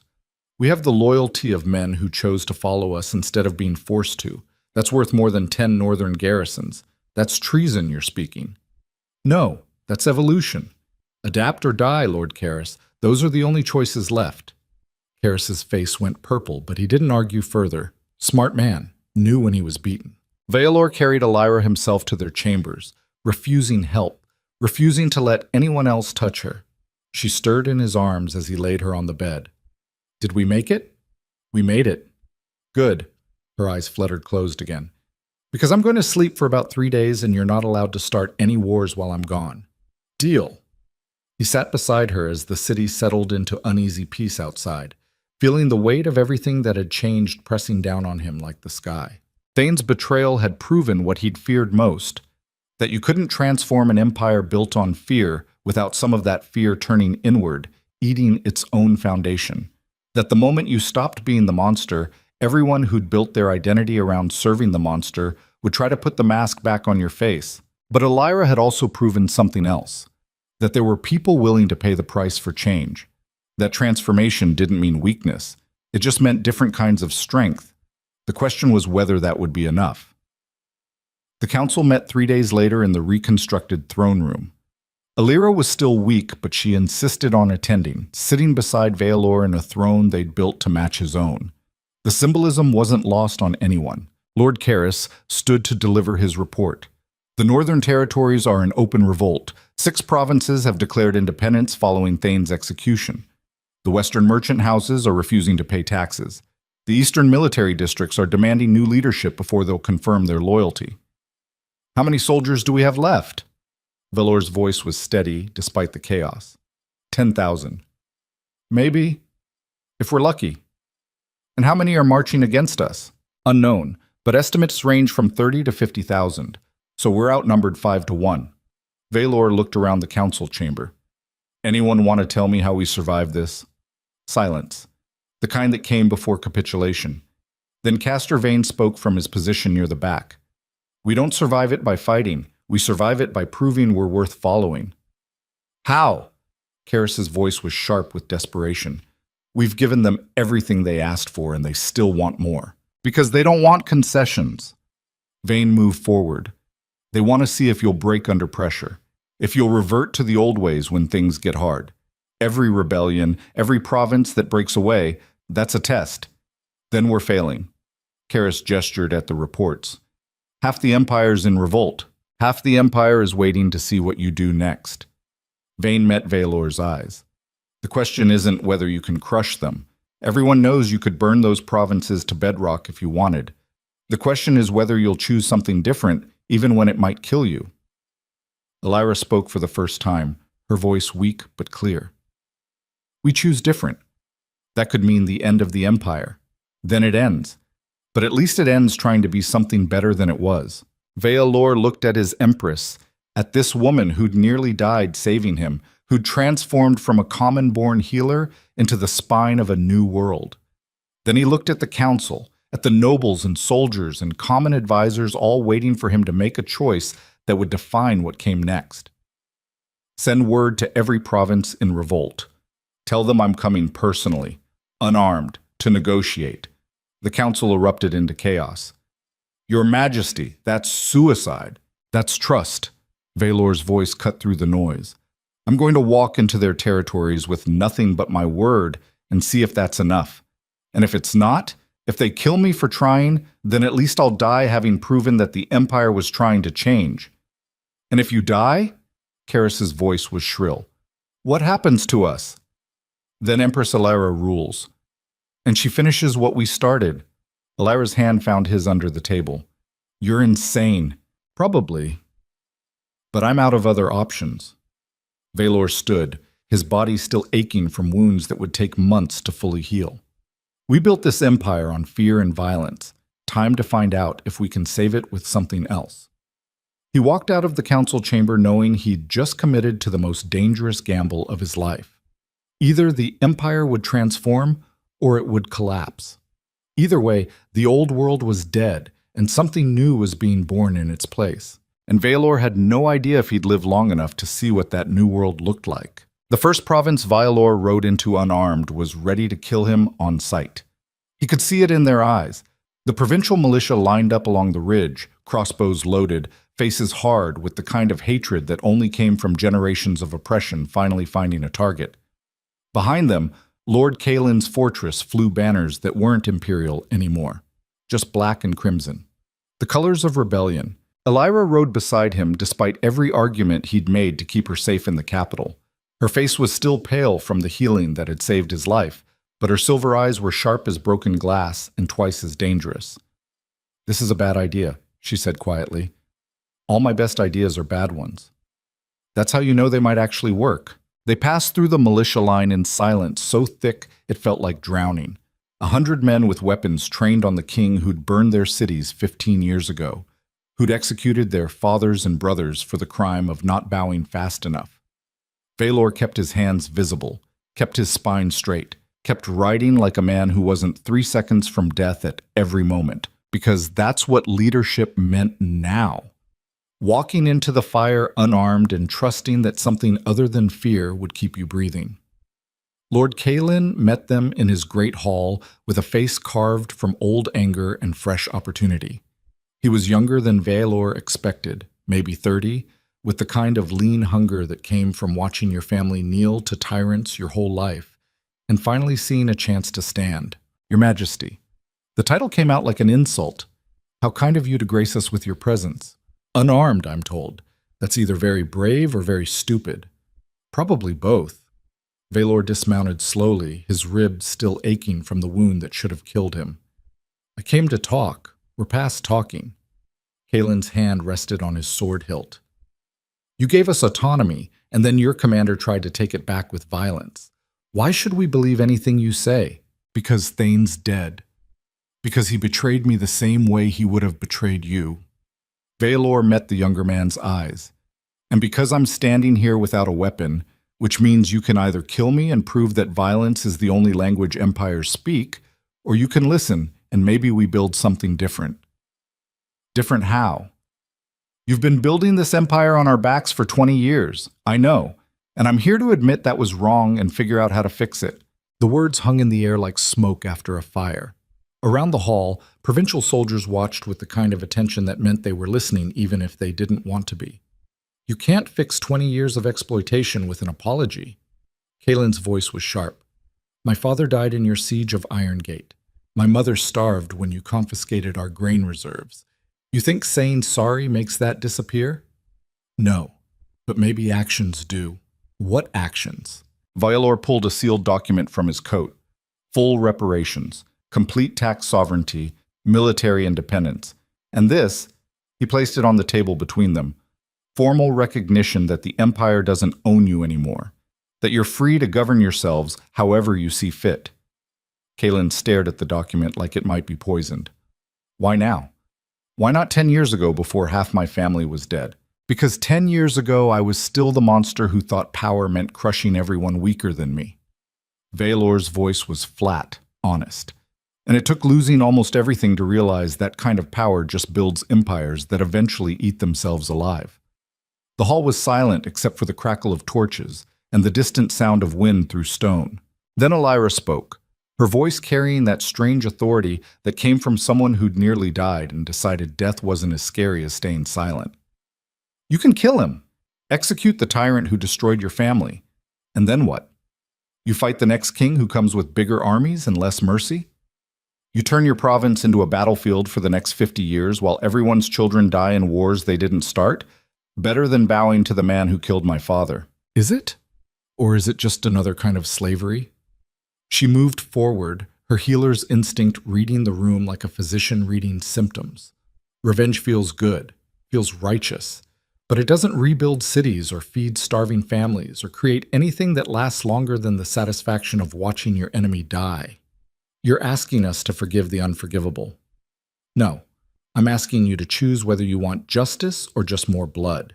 The silence stretched so tight it felt like the moment before lightning strikes. Then Kalen picked up the document. Read it slowly. His face showed nothing but his hands shook slightly as he turned the pages.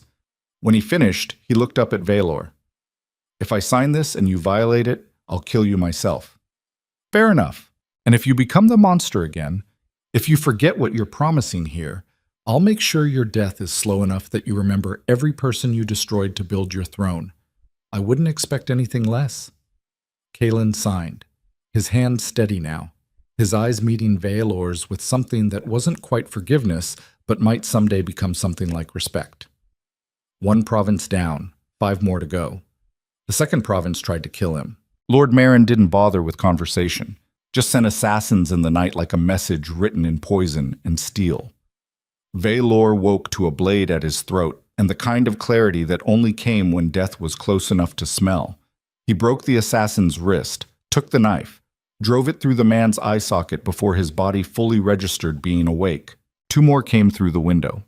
Valor killed them both with the efficiency of 20 years of survival instinct, his body moving before his mind caught up, each strike precise and brutal. Elira was already up, her hands glowing with defensive magic that wouldn't kill, but would definitely make attacking her extremely unpleasant. 1 assassin tried anyway, found out what it felt like to have all his nerve endings light up at once. They secured the room, counted 4 dead assassins, found a 5th bleeding out in the corner. Who sent you? Valor's voice was calm despite the adrenaline still screaming through his system. The dying man just smiled, blood on his teeth, defiance in his eyes. Then he bit down on something and started convulsing. Poison, the kind that worked fast. Valor watched him die and felt the old rage building in his chest. The instinct that said burn the province, execute everyone connected to this, make them understand that trying to kill the king meant extinction. But Elira's hand found his in the darkness. Steady, grounding. Don't. Her voice was quiet. Don't become what they expect. They just tried to murder us. I know. And if you respond with massacre, you prove they were right to try. The logic was sound even if every battle-scarred instinct in his body screamed against it. They rode to Lord Marin's fortress at dawn with increased guards but still unarmed, still choosing trust over terror even when trust had just tried to cut his throat. Marin met them with a face that showed nothing, a man in his 40s, scarred from old battles, eyes like chips of ice. Your assassins failed. Valor's voice was flat. Want to try again? Or are we going to talk? You killed my brother at Stormhearth. Marin's words came out measured, controlled. Watched him bleed out in the mud while your soldiers looted his corpse. Now you come here talking about peace and expect me to welcome you? No, I expect you to hate me, but I'm hoping you'll hate the idea of more war even more. There's no such thing as peace with men like you. Only temporary ceasefires while you gather strength to crush us again. Then test me. Valor pulled out another document. Full autonomy, reparations, everything I promised Kaelin. Plus this, he added a second page. A formal apology for your brother's death, written by my hand, acknowledging that what I did was murder dressed as conquest. Marin took the papers, read them. His face showed nothing but something shifted behind his eyes. Words on paper don't bring back the dead. No, but they might prevent more dying. The hall was silent except for the sound of Marin's breathing, heavy, controlled. The breathing of a man trying very hard not to give in to rage. I want you to know something. Marin's voice was low, dangerous. I'm signing this because my province is tired of bearing children, because my people want to rebuild instead of revenge. But if you break this treaty, if you become the monster again, I won't send assassins in the dark. I'll come for you myself in daylight, where everyone can watch you die. I understand. Do you? Because I'm going to hold you to a standard higher than any king has ever been held to. One mistake, one violation, one hint that you're reverting to the old ways. And we're done. Good. Valor met his eyes. That's exactly the kind of accountability I need. Marin signed, his jaw tight, his hand steady. 2 provinces, 4 to go. The third province was a trap. Lady Sarah welcomed them with smiles and wine and hospitality that felt like standing on thin ice. She was beautiful in the way that predators were beautiful, all grace and sharp edges and calculation hidden behind charm. Your Majesty. Empress, how wonderful to finally meet you properly. She gestured to a feast spread across tables that groaned under the weight of excess. Please eat, drink, rest from your journey. Vialor didn't touch the food. Neither did Elira. They'd both survived too many courts to trust hospitality that came this easy. You know why we're here? Valor kept his voice neutral. Of course. The same offer you gave Kaelin and Marin. Autonomy, reparations, a new empire built on trust instead of terror. Sarah's smile never wavered. It's quite inspiring. Almost believable. Almost? Well, you did conquer half the known world through violence. Forgive me if I'm skeptical about sudden transformations. Skepticism is reasonable. What are your terms? Sarah stood, walked to the window overlooking her province. Fertile land, prosperous cities, everything Valor had once taken by force. My terms are simple. You disband the Imperial Army. Not just grant us autonomy, actually dismantle the military structure that's held this empire together through fear. That's suicide. Elira's voice was sharp. Without a standing army, we're vulnerable to every external threat. Without a standing army, you can't reconquer us when you change your mind about this whole reform experiment. Sarah turned back to face them. That's my price. Prove you're serious by giving up the weapon you've used to terrorize us for 20 years. Vialor felt Elira's tension beside him, felt his own instincts screaming that this was impossible, that an empire without military force was just a collection of provinces waiting to be invaded. But he also understood what Sarah was really asking. She wanted proof that couldn't be faked, commitment that couldn't be walked back, the kind of vulnerability that would make reverting to the old ways impossible. I need time to consider this. You have until morning. Sarah's smile was sharp. Then I want your answer. They spent the night in chambers that felt more like a cell despite the luxury. Guards outside the door. Windows that overlooked a courtyard full of armed soldiers. She's going to kill us. Elira's voice was quiet in the darkness. Whether we agree or refuse, she's planning something. I know. Then why are we still here? Because running would prove we haven't really changed. That when things get dangerous, we revert to the old ways. We could be martyrs for a cause that dies with us, or we could be the foundation something new is built on. Valor pulled her close, careful of her still healing strength. Either way, we made a choice, and we're seeing it through. That's not very comforting. I never promised comfort, just honesty. She laughed, quiet, dark, the sound of someone who'd stared at death enough times to find it almost funny. The attack came an hour before dawn. Not from Sarah's guards, from outside. A rival provincial lord launching an assault on Sarah's fortress, using the chaos of rebellion to settle old grudges and seize territory. The fortress erupted into combat. Soldiers fighting soldiers, civilians caught in the crossfire, the kind of violence that came when empires started fracturing and everyone saw their chance to grab power. Vaelor and Elira were trapped in the eastern wing as fighting spread through the corridors. They had no weapons, no armor, just each other and the desperate need to survive long enough to matter. A soldier broke through their door, young, terrified, his tabard showing colors Vaelor didn't recognize. The kid's sword was already swinging before he registered who he was attacking. Vaelor moved on instinct, caught the blade with his bare hand, felt it cut deep but held on. Yanked the soldier off balance and drove his knee into the kid's face hard enough to shatter bone. The soldier went down. Vaelor took his sword. His hand bled freely, but it would hold. "We need to move." Elira was already at the door, her healer's senses reading the building like a map of pain. The eastern corridor. It's less defended. They ran through a fortress coming apart at the seams, past soldiers killing each other over banners and old grievances, past civilians trying to flee, past rooms where fire was starting to spread and stone was starting to crack. Vaelor found Lady Sarah pinned down in her own throne room, fighting back-to-back with 3 guards against a dozen attackers. She looked up as he entered, her face showing shock and calculation in equal measure. He could have left her, should have left her. She'd been planning to kill him either way. Instead, he waded into the fight with a borrowed sword and 20 years of muscle memory. Cut through the attackers with the brutal efficiency that had built an empire. Gave Sarah and her guards the opening they needed to turn the tide. When the last attacker fell, Sarah stared at him like he'd grown a second head. "You saved me." "Why?" "Because letting you die would have proven I haven't changed." Vaelor's hand was still bleeding, painting the sword hilt red.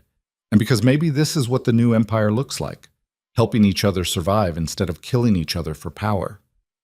Sarah was silent for a long moment. Then she dropped to one knee. "I was going to poison you at breakfast. Had the whole thing planned.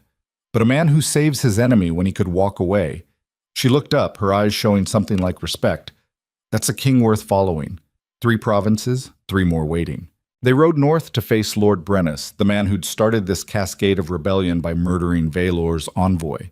The province where the alliance with southern forces had been sealed, where the stakes were highest because failure here meant losing Castor support and everything that came with it. Brennus met them at the border with 5,000 soldiers and a smile that promised violence. "Your Majesty, back so soon. I assume you're here to discuss the terms of my surrender? Actually, I'm here to offer you the same deal I gave everyone else." Vaelor stayed mounted, his wounded hand wrapped in cloth that was already soaking through. Autonomy, reparations, self-governance, all of it. "And what if I want more?" "Then we negotiate. That's how this works now." Brennus's smile widened. "I want you to execute 3 of your northern lords, the ones who led the campaigns that burned my cities. I want their heads on pikes as reparations for the families they destroyed." The demand hung in the air like a noose. Vaelor felt Elira's tension beside him, felt his own instincts warring between justice and pragmatism. Those lords were guilty. He knew it. They knew it. Everyone knew it. But executing them to satisfy provincial demands would fracture what remained of the northern territories. It would also prove that this transformation was real, that accountability meant something, that the old ways of protecting your own at any cost were dead. "Give me their names." Vaelor's voice was steady, despite the chaos in his chest. Brennus looked genuinely surprised. "You'll do it?" "If they're guilty of war crimes, yes. But they get trials, public, transparent, where the evidence is presented and they can defend themselves if they have a defense. And when the trials confirm what we already know, then they die. And their deaths mean something instead of just being political theater." Brennus studied him for a long moment. Then he dismounted, walked forward until he was close enough that Vaelor could see the old scars on his face, the cost of wars he'd fought on the wrong side of Vaelor's conquest. "You're either the bravest man I've ever met or the most suicidal." Brennus's voice was quiet. "But I'll take that deal. Trials for the guilty lords, justice instead of revenge, and in return my province stands with you. 4 provinces, 2 left. The 5th province was worse than all the others combined. Lord Tavish was a monster who'd used the autonomy Veilor granted to build a private army and start terrorizing his own people, executing dissidents, hoarding resources, turning independence into tyranny worse than anything the Empire had ever done. Veilor rode into his territory knowing he'd have to break his own rules. That autonomy meant nothing if it just created smaller tyrants. That sometimes the only way to stop a monster was to become one yourself. The confrontation happened in a village square where bodies hung from gibbets as warnings, where civilians flinched at every sound, where fear had replaced fear but nothing had actually changed. Tavish met them with arrogance so thick it was almost impressive. "Your Majesty, come to see what independence really looks like? This is what happens when weak men are given freedom. Someone stronger takes control." "This isn't freedom." Veilor's voice was cold. "This is just slavery with a different master. And who are you to judge? You built your empire the same way." "Yes, and I'm trying to change that, which means I can't let you keep doing what I spent 20 years doing. You gave us autonomy. You don't have authority here anymore. I gave you self-governance, not permission to become me at my worst." Tavish drew his sword. His soldiers closed in. 200 men against Veilor's escort of 50. "Then prove you've changed. Kill me. Show everyone you're still the monster you always were." It was a trap. Veilor knew it. If he killed Tavish, it proved that autonomy was meaningless. If he didn't, the province stayed under a tyrant's boot. Elira moved before he could. Her voice rang out across the square, clear and sharp as broken glass.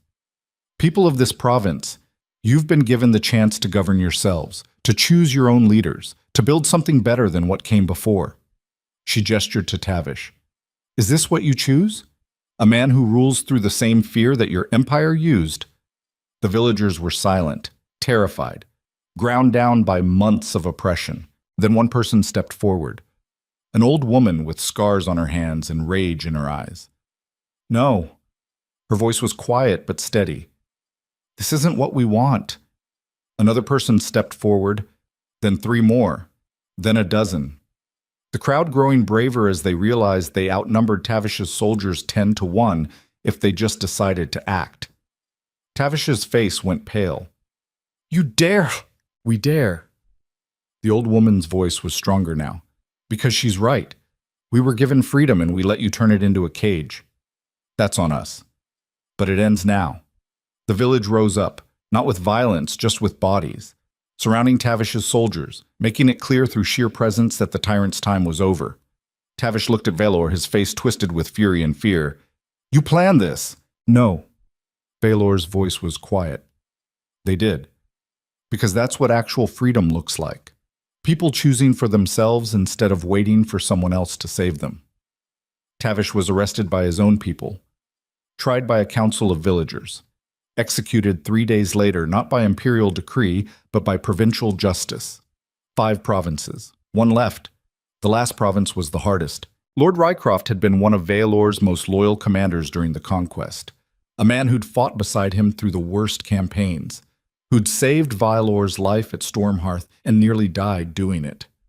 Now Rycroft stood at the head of a rebel army demanding autonomy and looking at his former king like a problem to be solved. Veilor, not your majesty, just the name. A friend talking to a friend across a gap that had become impossible to bridge. Rycroft, you're here to offer me the same deal you gave the others. Rycroft's voice was tired. Autonomy.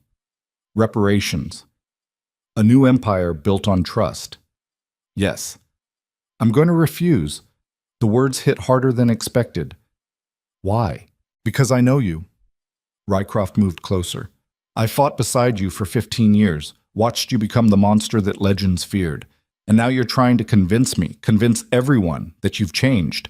But I don't think you have. I think you're just exhausted, and the moment you get your strength back, you'll revert. You're wrong. Am I? Rycroft's eyes were sad, because the man I knew would have burned every province that refused him, would have crushed this rebellion before it started, would never have walked unarmed into enemy territory hoping diplomacy would work. So either you've changed or you've given up. And I can't tell which. Does it matter? Yes. Because if you've given up, then I'm refusing your offer to protect this empire from your successor. But if you've actually changed, if this transformation is real, then I need to see proof that goes deeper than words on paper. What kind of proof? Rycroft was quiet for a long moment. Then he pulled out a knife. His own knife. The one Valor had given him after Stormhearth. Fight me. Like we used to in the training yards. No soldiers, no politics, just you and me.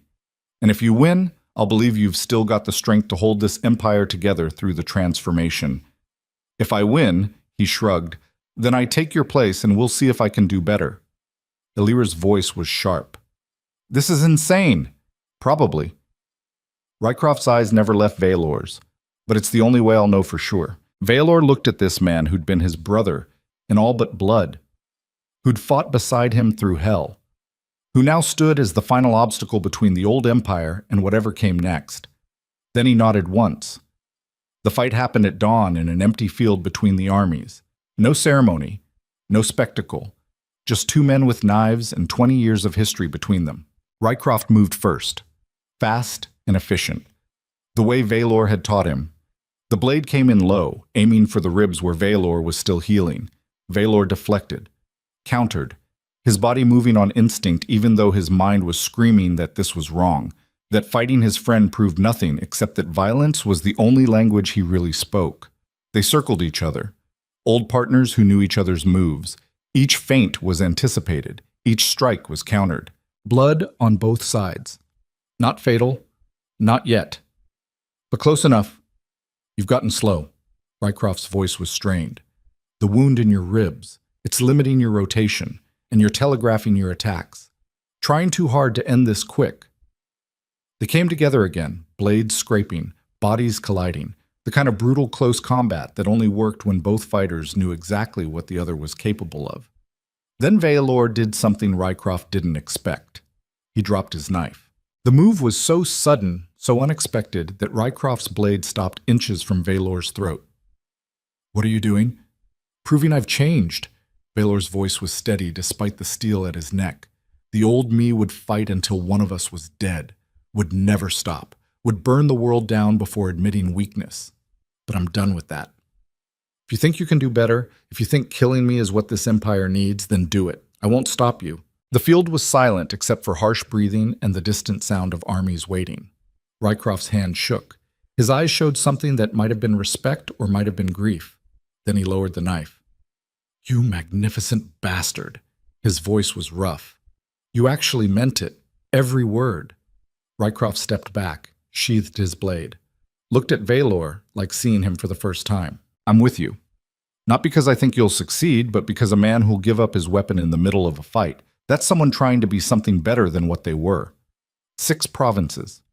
All of them choosing transformation over rebellion. They rode back to the capital, exhausted, wounded, fundamentally changed by what they'd survived. The city welcomed them with cautious hope.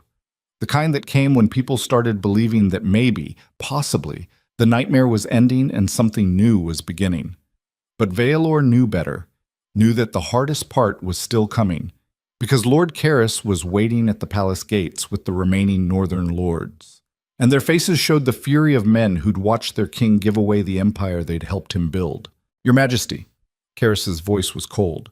We need to discuss your recent decisions, the trials you've promised, the autonomy you've granted, the systematic dismantling of imperial power. What about them? They're treason, and if you proceed, we'll have no choice but to... But to what? Valor's voice cut through the threat. Rebel? Start another civil war? Prove that you're exactly as bad as the provincial lords you despise? We built this empire with you, shed blood for you, and now you're throwing it all away for a common-born girl and a fantasy of peace. That common-born girl saved my life. And this fantasy of peace is the only thing standing between us and 50 years of civil war. Then we're at an impasse. No. Valor moved forward, his voice dropping to that dangerous register that had made men piss themselves for 20 years. We're at a choice. You can accept that the empire is changing whether you like it or not. Or you can try to stop me and find out that I'm still perfectly capable of being the monster you remember when someone threatens what I'm building. The northern lords looked at each other, calculation in their eyes, fear warring with fury. Then Karis drew his sword, and the palace courtyard exploded into violence one final time as the last defenders of the old empire made their stand against the future that had no place for them anymore. The courtyard ran red before anyone could stop it. Lord Karras moved first, his blade aimed at Vaelor's throat with the kind of desperate fury that only came from men who'd built their entire identity on a world that was dying. Behind him, 12 northern lords drew steel, their faces twisted with the rage of the discarded, the obsolete, the men who'd conquered half the world and were now being told their way of existing was poison. Vaelor didn't reach for a weapon, just stood there, Elira beside him, both of them unarmed in a courtyard full of drawn swords and old hatreds finally given permission to breathe. "This is your last chance," Vaelor's voice cut through the chaos like a blade through silk. "Put down your weapons and we talk, or commit to this and accept what comes next. What comes next is your death." Karras was already moving, his blade coming down in an arc that would have split Vaelor's skull if it had landed. It didn't land. Caster Vayne appeared from the shadows like violence given form, his sword intercepting Karras's strike, with the kind of precision that only came from 40 years of surviving battles that should have killed him. Behind Vayne, 200 southern soldiers poured into the courtyard, cutting off escape routes, surrounding the northern lords with the efficiency of a noose tightening. "Stand down!" Vayne's voice was flat, dangerous. "Or die where you stand. Your choice." The northern lords looked around at the trap closing in, looked at Vaelor standing unarmed in the center of it all, looked at their own obsolescence staring them in the face. 3 of them dropped their swords immediately. The smart ones, the ones who understood that survival meant adaptation. 5 more hesitated, calculation warring with pride in their eyes. And 4, Karras among them, chose death over irrelevance. The fight was brutal and short. Vayne's soldiers moved with the discipline of men who'd learned to follow orders that made sense instead of just obeying out of fear. The northern lords fought with the desperation of drowning men, all technique and rage and the terrible awareness that they were already dead. They just hadn't stopped moving yet. Vaelor watched Lord Karras die with a southern blade through his chest, his pig-fat face showing confusion more than pain, like he couldn't quite process how the empire he'd helped build had turned around and devoured him. It took 4 minutes from first strike to last body hitting stone. When it was over, the courtyard was silent except for harsh breathing and the wet sound of blood pooling between cobblestones. 8 northern lords dead, 5 surrendered. The rest fled into a city that no longer recognized their authority. Elira moved through the wounded, both sides, because that's what she did. That's what defined her. Her hands glowing with healing light, even though her own strength was still fragile from saving Vaelor's life. She knelt beside a southern soldier who'd taken a blade through the lung, poured everything she had into keeping him breathing. The man stared up at her like she was something holy. The Empress. The woman who'd nearly died to save the Alpha King and was now saving a common soldier who should have been beneath her notice. "Thank you." His voice was wet, struggling. "My lady, don't talk, just breathe." Her hands kept working, kept fighting death back one heartbeat at a time. Vaelor stood in the center of the carnage, feeling the weight of every choice that had led here, pressing down on his shoulders like the sky itself. This was the cost of transformation. Not just the obvious battles and betrayals, but these small moments where good people died because he decided the empire needed to be something different than what it was. The question that haunted him wasn't whether the cost was worth it. The question was whether he'd live long enough to see if any of this actually mattered, or if he was just destroying one empire to make room for 50 years of civil war. "Your Majesty." Vayne approached, his sword still bloody, his face showing nothing. "The surviving northern lords are demanding trial. Give it to them. Public. Transparent. Let them present their case for why they tried to kill their king. And when they're found guilty, then they die. But they die having been heard. That's more than I gave most of the people I executed during the conquest." Vayne nodded once. "You know this isn't over. The northern territories will see this as southern aggression. They'll rise up. Let them rise." Vaelor's voice was tired, empty. "We'll deal with each rebellion as it comes. What else can we do? We could reconquer them. Remind everyone why they feared you. And prove that nothing's changed. No. We stay the course, even if it kills us. It probably will, I know." The trials happened 3 days later in the reconstructed throne room. The surviving northern lords stood before a council of representatives, provincial governors, military commanders, common-born advisors, and Elira sitting beside Vialor in a throne that now matched his in every way. The symbolism wasn't lost on anyone. This wasn't the Alpha King dispensing justice from on high. This was an empire trying to figure out what justice even meant when the old rules had been burned to ash. Lord Brennan spoke first, his voice carrying the dignity of a man who knew he was already dead, but wanted his words to outlive him. Your Majesty, members of the council, I stand accused of treason against the crown. I won't deny that I drew my sword against my king, but I deny that doing so was treason. Explain. Valor's voice was neutral, giving nothing away. Treason is betraying your oath. My oath was to the Empire of Verith, to the strength and glory of a kingdom built through conquest and maintained through power. Brennan gestured to the council around him. This experiment in weakness, this attempt to transform an empire of fear into something soft, that's the real betrayal. You're destroying everything we built together, everything thousands of men died to create. So you tried to kill me to preserve it. I tried to save the empire from you. The words hung in the air like smoke after burning. Around the chamber, people shifted, uncomfortable with the raw honesty of a man who'd already accepted his fate. Then Elira spoke, her voice carrying that strange authority that came from nearly dying and deciding death wasn't as terrifying as silence. Lord Brennan, you say you fought to preserve the empire, but which empire? The one that burned cities and executed families? The one that turned provinces into graveyards and called it glory? She leaned forward. Or were you fighting to preserve your place in it? Your power, your relevance in a world that's decided brutality isn't the only way to survive.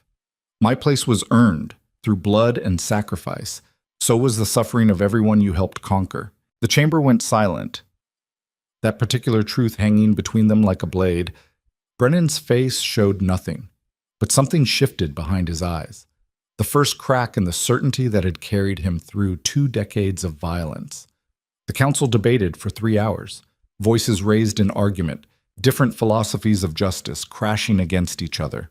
Some wanted execution, some wanted exile, some wanted mercy as proof that the new empire was different than the old. In the end, the vote was close.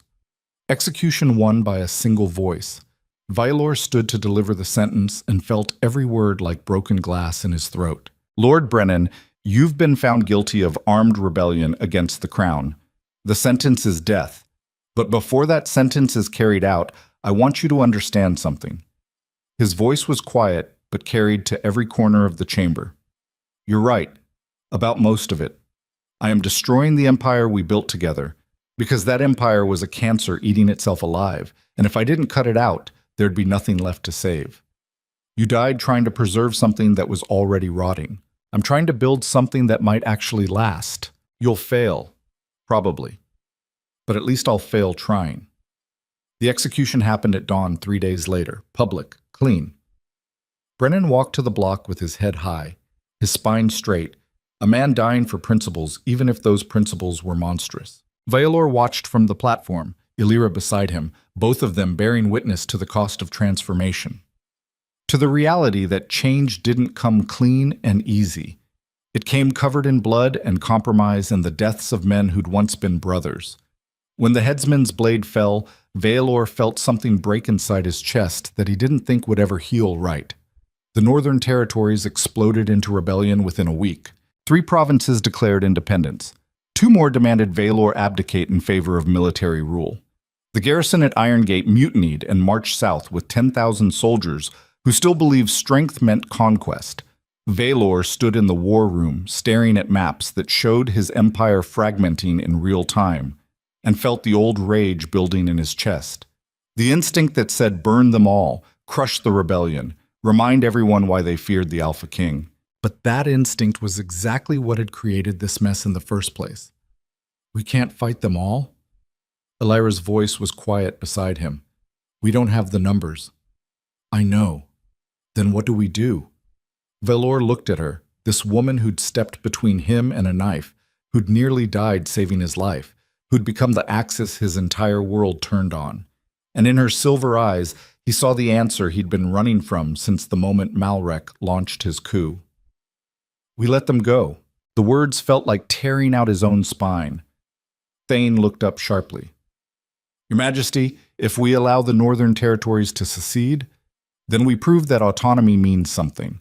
That when provinces choose independence, we respect that choice even when it costs us everything. That's not strategy. That's surrender. No. Valor's voice was steady despite the chaos in his chest. Surrender is giving up on what you're fighting for. This is accepting that some parts of the Empire don't want what we're building, and forcing them to stay would make us exactly the tyrants they accuse us of being. So we just let half the Empire walk away? We let them choose, and then we focus on building something worth staying for with the half that remains. The silence in the war room was absolute. Then Castor Vane spoke, his weathered face showing something that might have been respect. That's either the bravest thing I've ever heard, or the stupidest. Probably both. But if we're doing this, we do it right. Send envoys. Make it clear they're free to go. No retaliation. No punishment. Just acknowledgement that the old empire is dead, and whatever comes next has to be chosen, not forced. Valor nodded once. Send the word. Any province that wants independence has it. No conditions, no strings. They're free. The message went out the next day. 3 provinces took the offer immediately, declared themselves sovereign nations, and closed their borders. 2 more negotiated terms, wanting independence but maintaining trade agreements and mutual defense pacts. And 5 provinces, the Southern Territories, the reformed Eastern Districts, and 2 northern provinces that had seen enough war, chose to stay. Not out of fear, not out of obligation, but because they'd decided the experiment was worth seeing through. When the dust settled, Valor ruled over an empire that was half the size it had been 6 months ago. Diminished, fragmented, a shadow of the power he'd built through 20 years of conquest. And somehow, it felt more real than anything he'd ever created. The council met to discuss what came next in a chamber that felt too large for the empire it represented. Representatives from 5 provinces instead of 12. An army that numbered 20,000 instead of 80. Resources stretched thin. Infrastructure damaged. Everything uncertain. But there was something different in the air now. Something that felt almost like hope. Elira stood to address the council, her voice carrying that strength that came from surviving what should have killed you. We've lost half the empire, half our territory, half our military. By every traditional measure, we've failed. She paused, her silver eyes scanning the room. But we've also proven something that no empire in history has proven. That a ruler can choose transformation over conquest. That power can be given up instead of hoarded. That people are worth more than their utility as weapons or resources. That's a pretty speech. Lord Kaelin's voice carried skepticism. But pretty speeches don't rebuild cities or feed starving families or defend borders when the next conqueror comes calling. No. But people who believe in something beyond fear do. Elira gestured to the representatives around her. Every person in this room chose to be here. Chose to stay when they could have left. That's the foundation we build on. Not terror, not obligation, choice. And when the independent provinces attack, when they decide their freedom means conquering their neighbors, then we defend ourselves. Valor spoke for the first time, his voice carrying the weight of 2 decades of warfare. But we defend. We don't conquer. We don't expand. We build something small and real instead of something vast and hollow. The debate continued for hours. Practical concerns about trade routes and military positioning and resource allocation. The mundane work of building a government that served instead of ruled. By the end, they'd outlined something that looked almost like a plan. Not perfect, not guaranteed to work. Just possible. And possible was more than Valor had expected to have. The reconstruction took months that turned into years. Valor walked through the capital, watching buildings rise where palaces had burned. Watched markets reopen where battlefields had raged. Watched people who'd spent their entire lives afraid slowly learning to breathe without constantly looking over their shoulders. Elira worked alongside him, her healer's hands now shaping policy instead of mending wounds. She'd created councils where common-born citizens had real power, established schools where children could learn something beyond warfare, built systems that distributed resources based on need instead of hierarchy. The nobles hated most of it. but there weren't many nobles left who had the power or courage to fight back. One evening, Veilor found himself on the battlements overlooking a city that no longer burned, beside the woman who'd somehow become his conscience, his anchor, his reason for surviving when survival felt impossible. Do you think it worked? His voice was quiet. All of this. The transformation, the sacrifice. Do you think it meant anything? Elira was silent for a long moment, her silver eyes tracking the people moving through streets below. People who no longer flinched at the sight of imperial soldiers, who argued loudly in markets without fear of execution, who were learning what freedom actually meant when it wasn't just a word used by tyrants. Ask me in 20 years. Right now, all I know is we're still alive and the empire hasn't collapsed. That's more than I expected 6 months ago. That's not exactly inspiring. I never promised inspiration, just honesty. Veilor pulled her closer, feeling her warmth against him, solid and real in a world that had become uncertain. I destroyed everything I spent 20 years building, cut the empire in half, killed friends, betrayed allies, all for an experiment that might fail anyway. You chose to become something other than a monster. That's not destruction, that's just painful growth. They feel pretty similar from the inside. Most transformations do. Below them, the city continued breathing, continued living, continued proving that maybe, possibly, brutality wasn't the only way to survive in a world that rewarded violence. 3 years after the coup, Elira gave birth to a daughter in the same chambers where she'd nearly died saving Veilor's life. The labor was brutal. 30 hours of agony that made warfare look gentle by comparison. Veilor stayed beside her the entire time, holding her hand, feeling absolutely useless in the face of pain he couldn't fight with a sword. When the baby finally came, small and red and screaming with the fury of something new being born into an uncertain world, Elira looked up at him with exhaustion in her eyes, and something that might have been triumph. She's perfect. She's terrifying. Veilor stared at this tiny human who would grow up in an empire that was still figuring out what it wanted to be. We have no idea how to raise a child. Neither did anyone else in history. They all just made it up as they went along. That's not comforting. I never promised comfort. They named her Sarah after the provincial lady who'd almost poisoned them and then sworn loyalty. A reminder that people could change, that enemies could become allies, that transformation was always possible, even when it seemed impossible. The nurses tried to take the baby to the royal nursery. Veilor refused, kept her in their chambers where he could watch her breathe, count her heartbeats, convince himself that something this fragile could possibly survive in a world he'd made so brutal. Elira watched him from the bed, her face showing amusement through the exhaustion. You're going to be one of those fathers who never lets her out of your sight. She's the size of a loaf of bread. Anything could kill her. Welcome to parenthood. Terror disguised as love. How do people do this? How do they bring children into a world this dangerous and just hope it works out? Because the alternative is letting fear stop everything beautiful from existing. Veilor looked down at his daughter sleeping in his arms, this tiny life that depended entirely on him not destroying everything again, and felt a kind of fear he'd never experienced on any battlefield. This was what having something to lose felt like. Not territory or power or military strength, but something real. Something that would keep breathing long after he was dead. Something that would judge him not by his conquests, but by the world he left behind for her to inherit. It was absolutely terrifying. It was also the most human he'd felt in 20 years. 5 years after the coup, the independent northern provinces tried to invade the southern territories. Lord Corvin, who'd taken control after the secession, marched with 30,000 men, convinced the reformed empire was weak enough to conquer. That Veilor's transformation had made him soft. That fear was the only language that mattered. He learned different. The battle happened at the border between old and new worlds.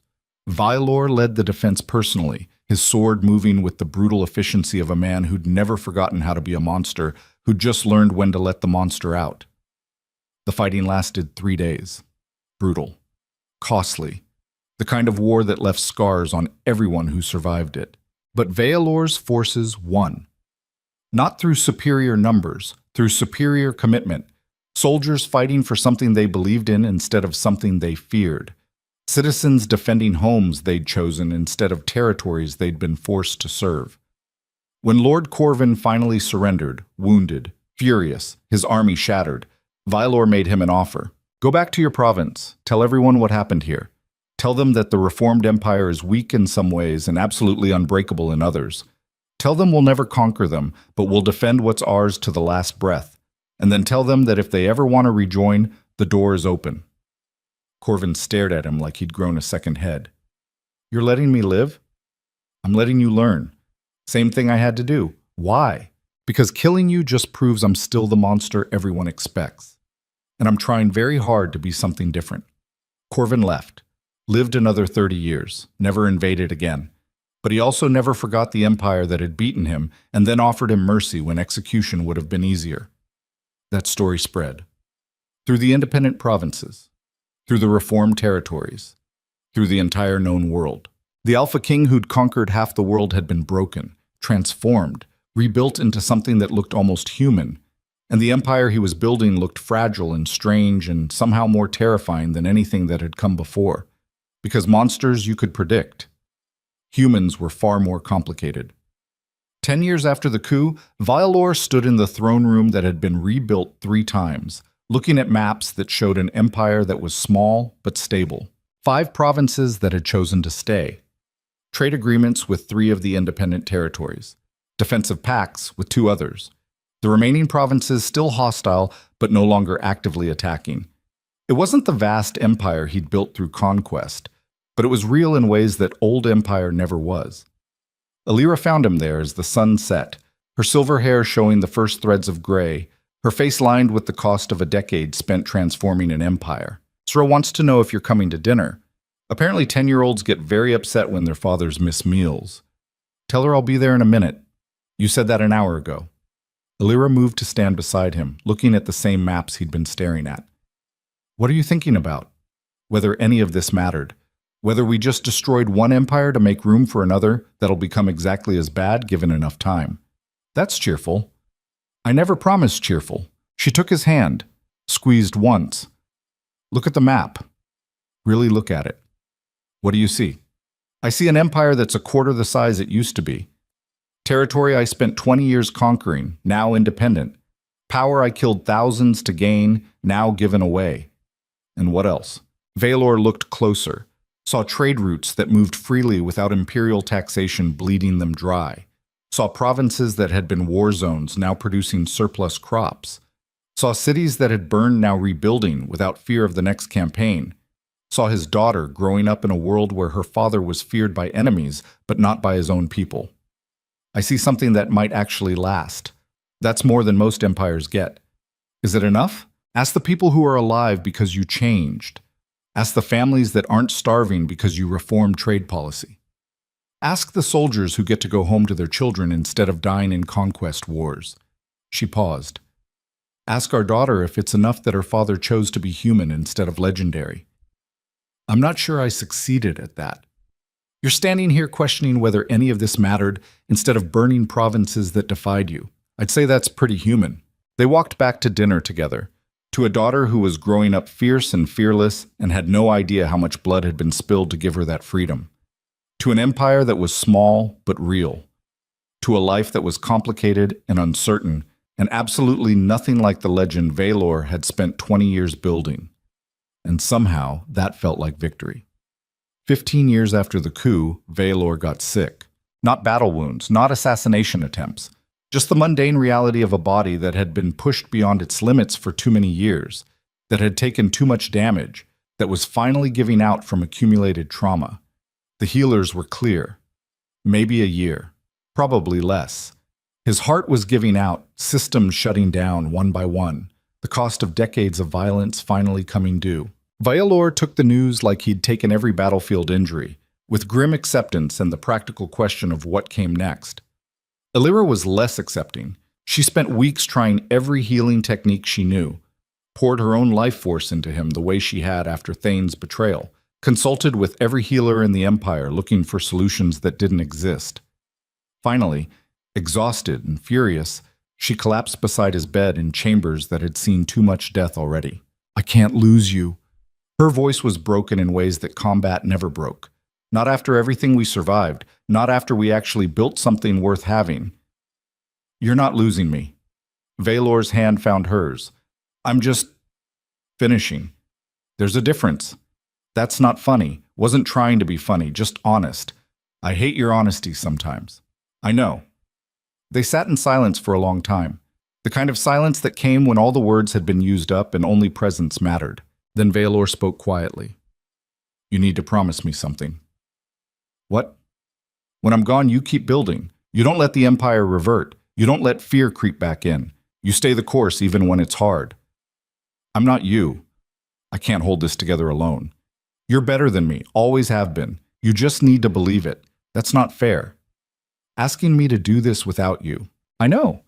But that's what leadership means. Continuing after the previous generation is gone.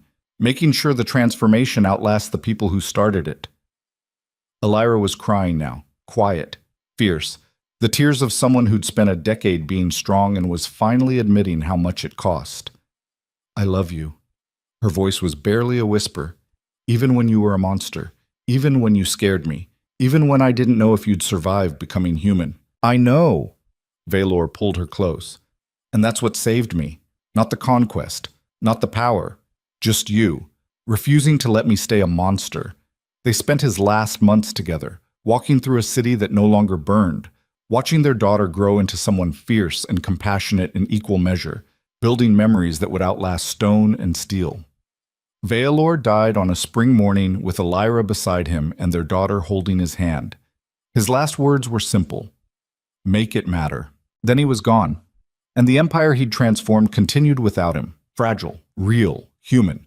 The funeral was attended by representatives from every province, reformed and independent, enemies who'd fought him, allies who'd served beside him, common citizens who'd never met him but understood that something fundamental had changed in how the world worked. They didn't mourn the Alpha King who'd conquered half the known world. They mourned the man who'd chosen to become something different than what he was, who'd died trying to build an empire that served instead of dominated. Elira stood before the gathered crowds and spoke with the voice of someone who'd survived what should have killed her. My husband was a monster. For 20 years he burned cities and broke families and built an empire on fear and brutality. She paused, her silver eyes scanning the crowd. And then he chose to change.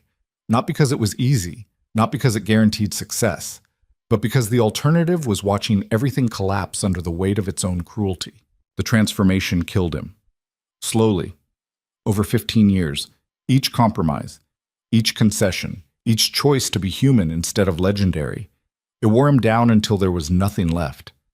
But it also saved him, made him something worth mourning instead of just someone worth fearing.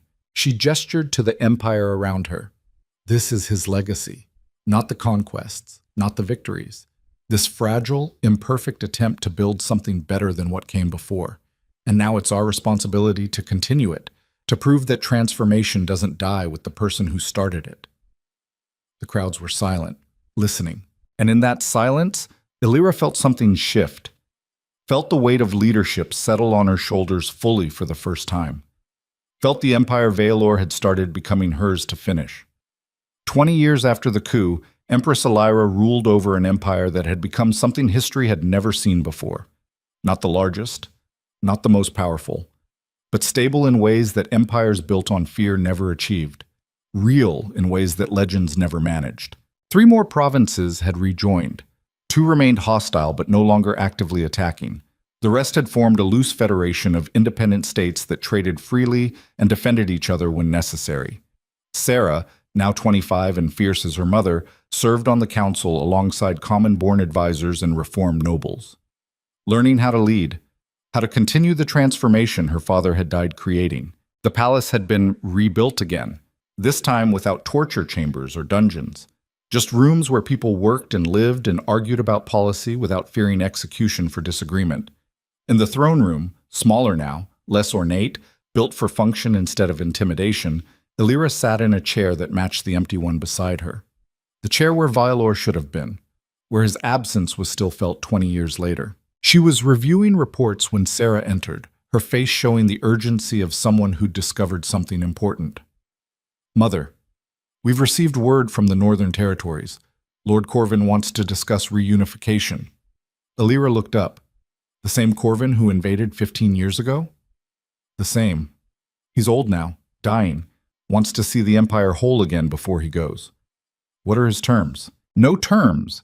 He's asking to rejoin on our conditions. Full acceptance of the reformed government.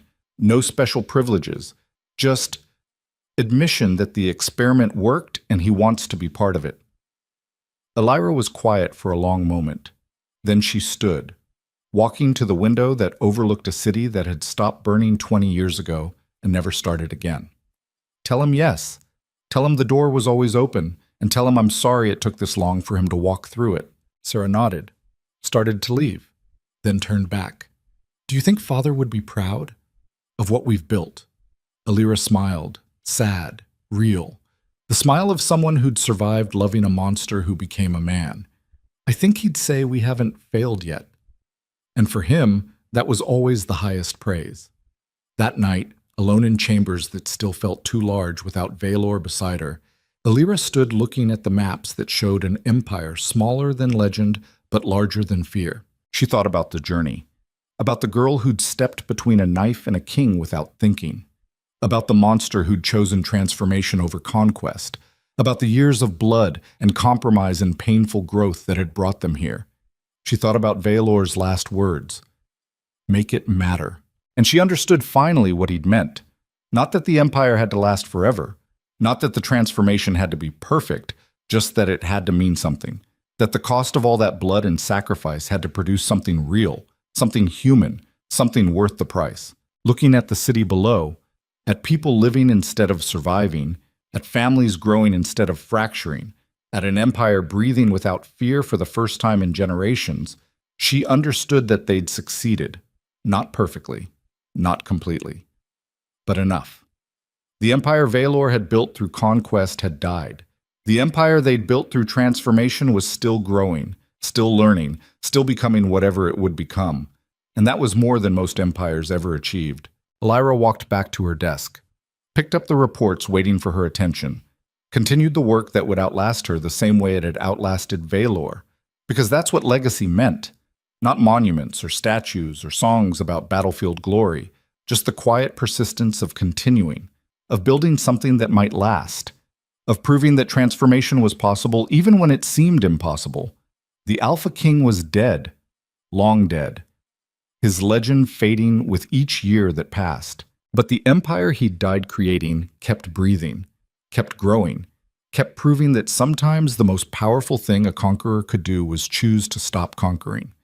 And in the end, that was the only victory that mattered, the only one that lasted, the only one worth dying for.